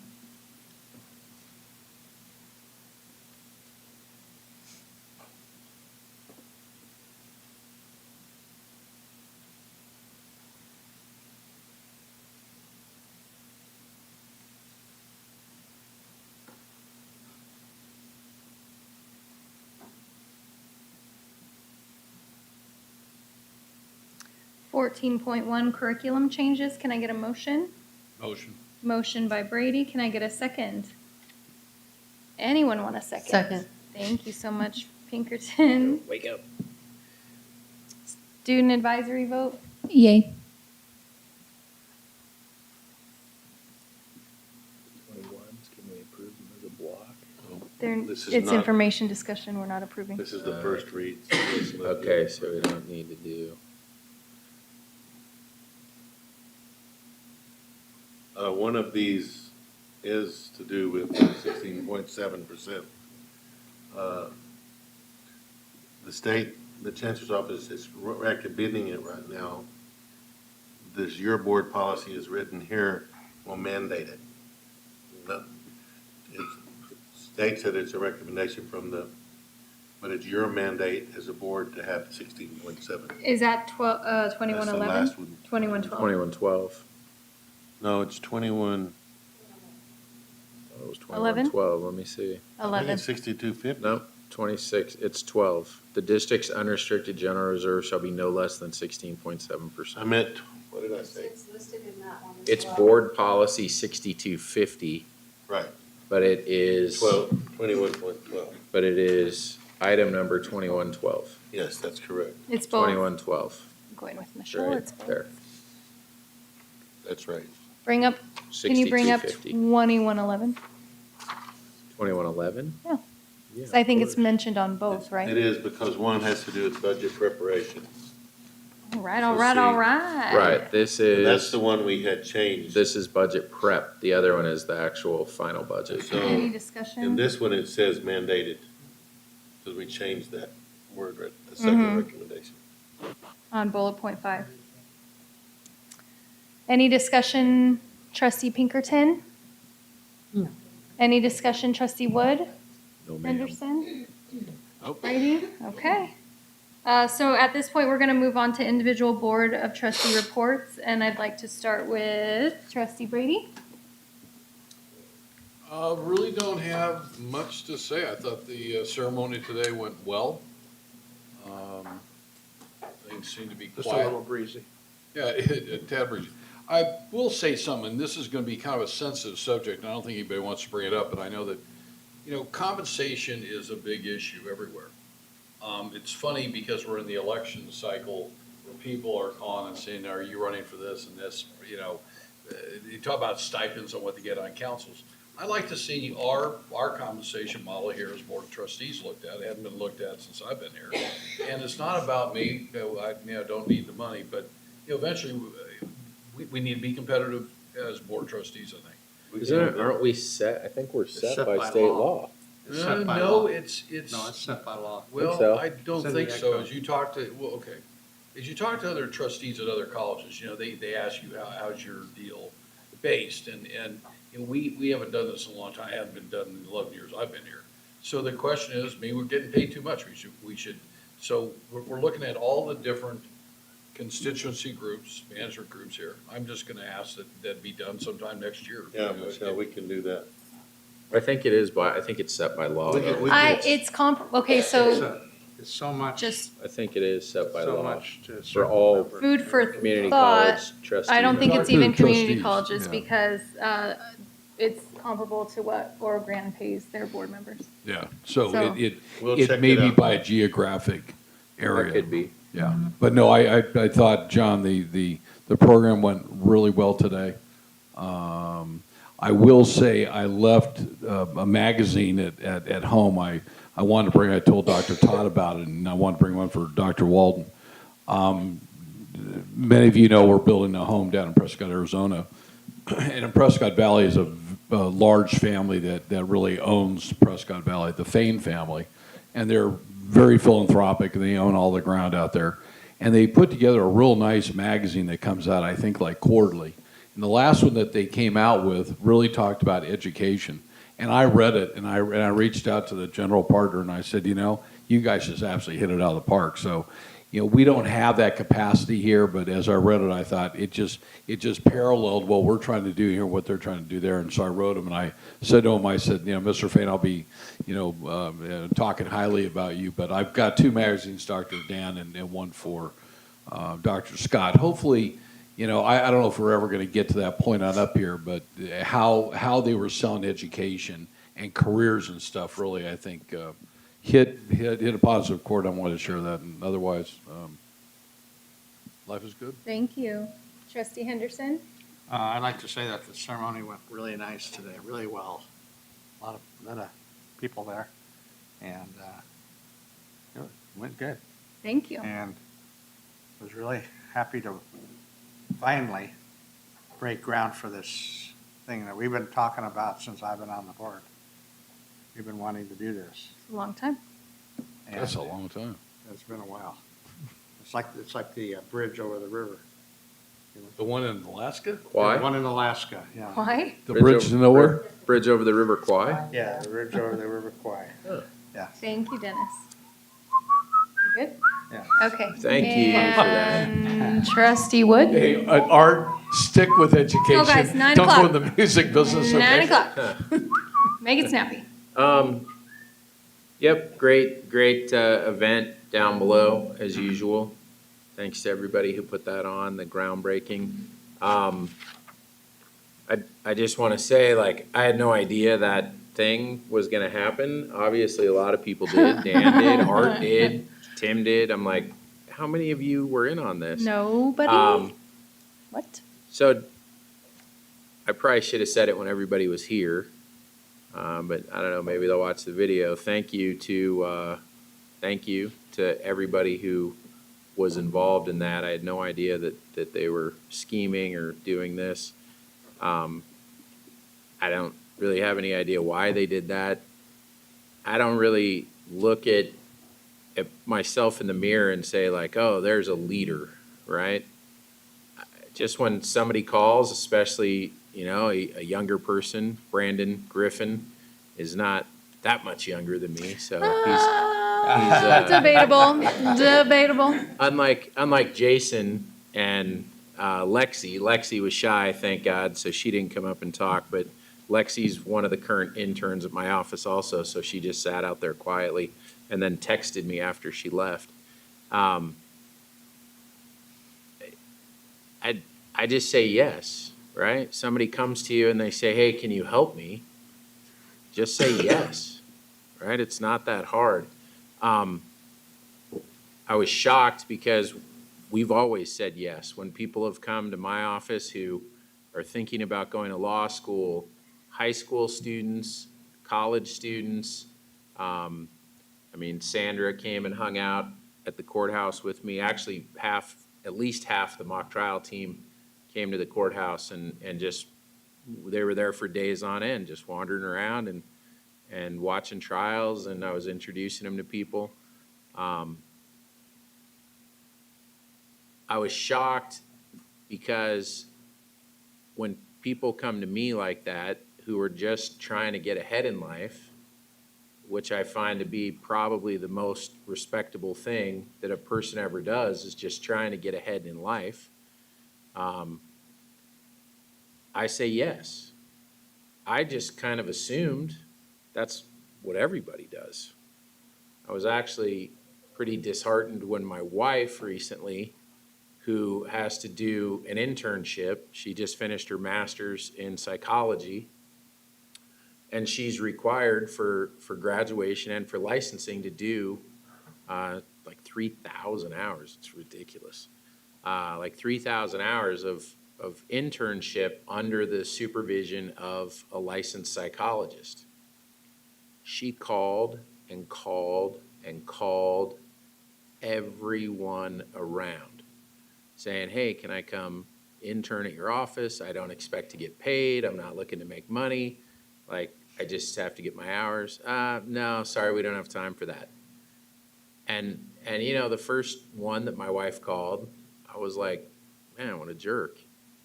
The second one, the fifth one, the 10th one, the 20th one, she was calling places down the hill. She was calling places that she would have had to commute an hour to. And they're like, no thanks. What do you mean, no thanks? Right? I got to the point where I was just on fire. I was like, put me on the phone with one of these doctors, right? In fact, give me their address. I'll drive over there. Because those people had to get those same hours to get licensed. So, like, I'm not supposed to cuss, but what a piece of, right? That they had to get those hours to get their license, and now they won't give one person the time of day to help them get their license. And my blood was boiling over that, right? It's like you walked that path. You probably called places and were told no. And now that somebody's calling you, you're going to say, I just don't feel like doing it. And it's not that much work. I mean, these guys, Jason, Lex, Brandon, there's been many others. It doesn't put me out at all. It's actually kind of fun. We have a good time. It really doesn't put me out at all. And they pick stuff up and they'll say, hey, let me do that. Brandon's graduated from law school. He just took the bar exam. So Brandon would be in court with me and something would happen and he'd say, hey man, can I write that motion? You know, we'd be talking saying, well, we're going to file this motion. And he'd say, can I do it? I go, yeah, sure. Great. Right? Yeah, write it for me. Excellent. Okay. I mean, I'd read it, look through it, and I'd help him as he was writing it, but it's like, wow, this is great for me. Jason has that kid just blows my mind how smart he is. I actually hope he doesn't see this on the video. He's already kind of a handful to deal with. Right. Great kid, but my God, is he smart and he picks anything up quick. He's still an undergrad. He hasn't even finished law school yet. If he walked into the courthouse tomorrow and started practicing law, he'd be in the top lawyers in the high desert. Like tomorrow morning, he would be one of the best lawyers up here, and he hasn't even gone to law school yet. That kid is so smart and so talented. I just look at it, I don't think I'm doing anything other than the right thing. You have young people they're just trying to get ahead in life. And when they get ahead, it's good for me, and it's good for all of you, and it's good for everybody in this entire community. It's good for all of us. So it's not for me, it's good for everybody. And I just feel like it's the right thing to do. So I don't think that what I'm doing is any big deal. I guess they think it's a big deal. And so I have this moment to just look out to the crowd and hopefully anybody watching and say, if somebody comes to you and asks for help in an internship or a mentorship or, hey, when I grow up, I want to be a teacher. Can I come be like a TA in your class or whatever it is, right? Just say yes. Don't be like some of these people my wife had to deal with. She finally got into a place. She's all good. She's working a lot of hours now. So that's all great. But don't say no. It's not nice. It's not the right thing to do. So to everybody who was here, if they watched the video, Mrs. B, Mr. B, even though you sat in the parking lot, typical Mr. B. Thank you to everybody who was here and a part of this. And I know now I'm getting text messages. There was people who couldn't make it that were all wrapped up in this little conspiracy that apparently Jen and Dan and Art and Tim all knew about. I don't know what you're talking and, about. and that they all put together. So thank you to everybody. I do appreciate it. I am touched. And to everybody out there, just say yes when somebody comes and asks you for help. It's the right thing to do.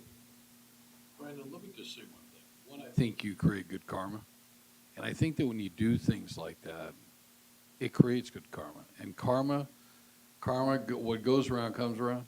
And they always say you really get to know who somebody is when they're not on a camera or they're by themselves and they go pick up that piece of paper. You create good karma. So good karma is going to follow you. And I'm glad to work with you. Thank you. Appreciate that. I'm on the fence. Right. It's like, I'm not so sure. And Trustee Pink. I totally agree. You totally agree. I totally agree. I just wanted to say that was very excited about today with the stadium and moving forward. That That's really your makes, first shovel. well, actually my second, but I had to stand in for John one time. The first official. First official. Very excited also about the enrollment. I'm just happy about that. It's just amazing what we're doing here. I want to thank Todd Scott and Mackenzie for all their hard work. And also, and Jackie. They're all going to themselves. Bunch of snitches out there. Also, our middle daughter just, they transferred from Colorado Springs out to Los Angeles. Yay. And, they're stationed at the base there. And my grandson and my granddaughter are probably going to be signed up for VVC to take classes online. Awesome. Yay. That's it. Okay, so I'm gonna wrap it up. Thank you so much. Oh, student trustee, do you want to say a few words, my darling?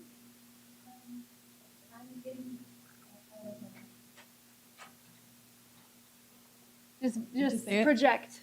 I'm getting ready to go to San Francisco for a student leadership conference or student trustee conference to better understand how meetings are supposed to go and better understand how I should answer on Your some role. things. Yeah, you should take Jen. I'm taking Robert. Oh. It's this Friday. I'm nervous. You're terrible. Taking Robert. That's basically it. You're terrible. Hopefully you have a good hotel allowance and a food allowance. That's one of the most expensive cities in the world, but it's a great city. You never have? I'm really glad. Just watch where you walk. I'm glad that you're And going. I'm glad you're going. Yeah, watch where you walk. You'll come back and say, that's not how you guys are supposed to do that. You guys need to figure it out. Thank you. Sorry if I skipped you. So I just want to apologize for being late to the groundbreaking. I made it just in time to use the shovel to take off the heels and get in that dirt pile. So I do apologize. My job is a little hectic right now. It's back to school time for me, so apologies. No disrespect intended, and I'm very excited about the event, the event center. Thank you. And then I just couldn't be more proud to be a part of this community here at VVC. Your work, your hard work, your dedication to students, it influences me, it moves me, and I want to be like you when I grow up. So thank you so much. Continue to fight the good fight and do the good work, and let's get a motion to adjourn. Motion. Okay, Second. it was a unanimous motion. Everybody motion. Everybody Let's go to Brady, I've never seen and that's at 9:16. Right, yeah. Second Wood. All in favor? Unanimously. 9:16, and I put AM, but I meant PM.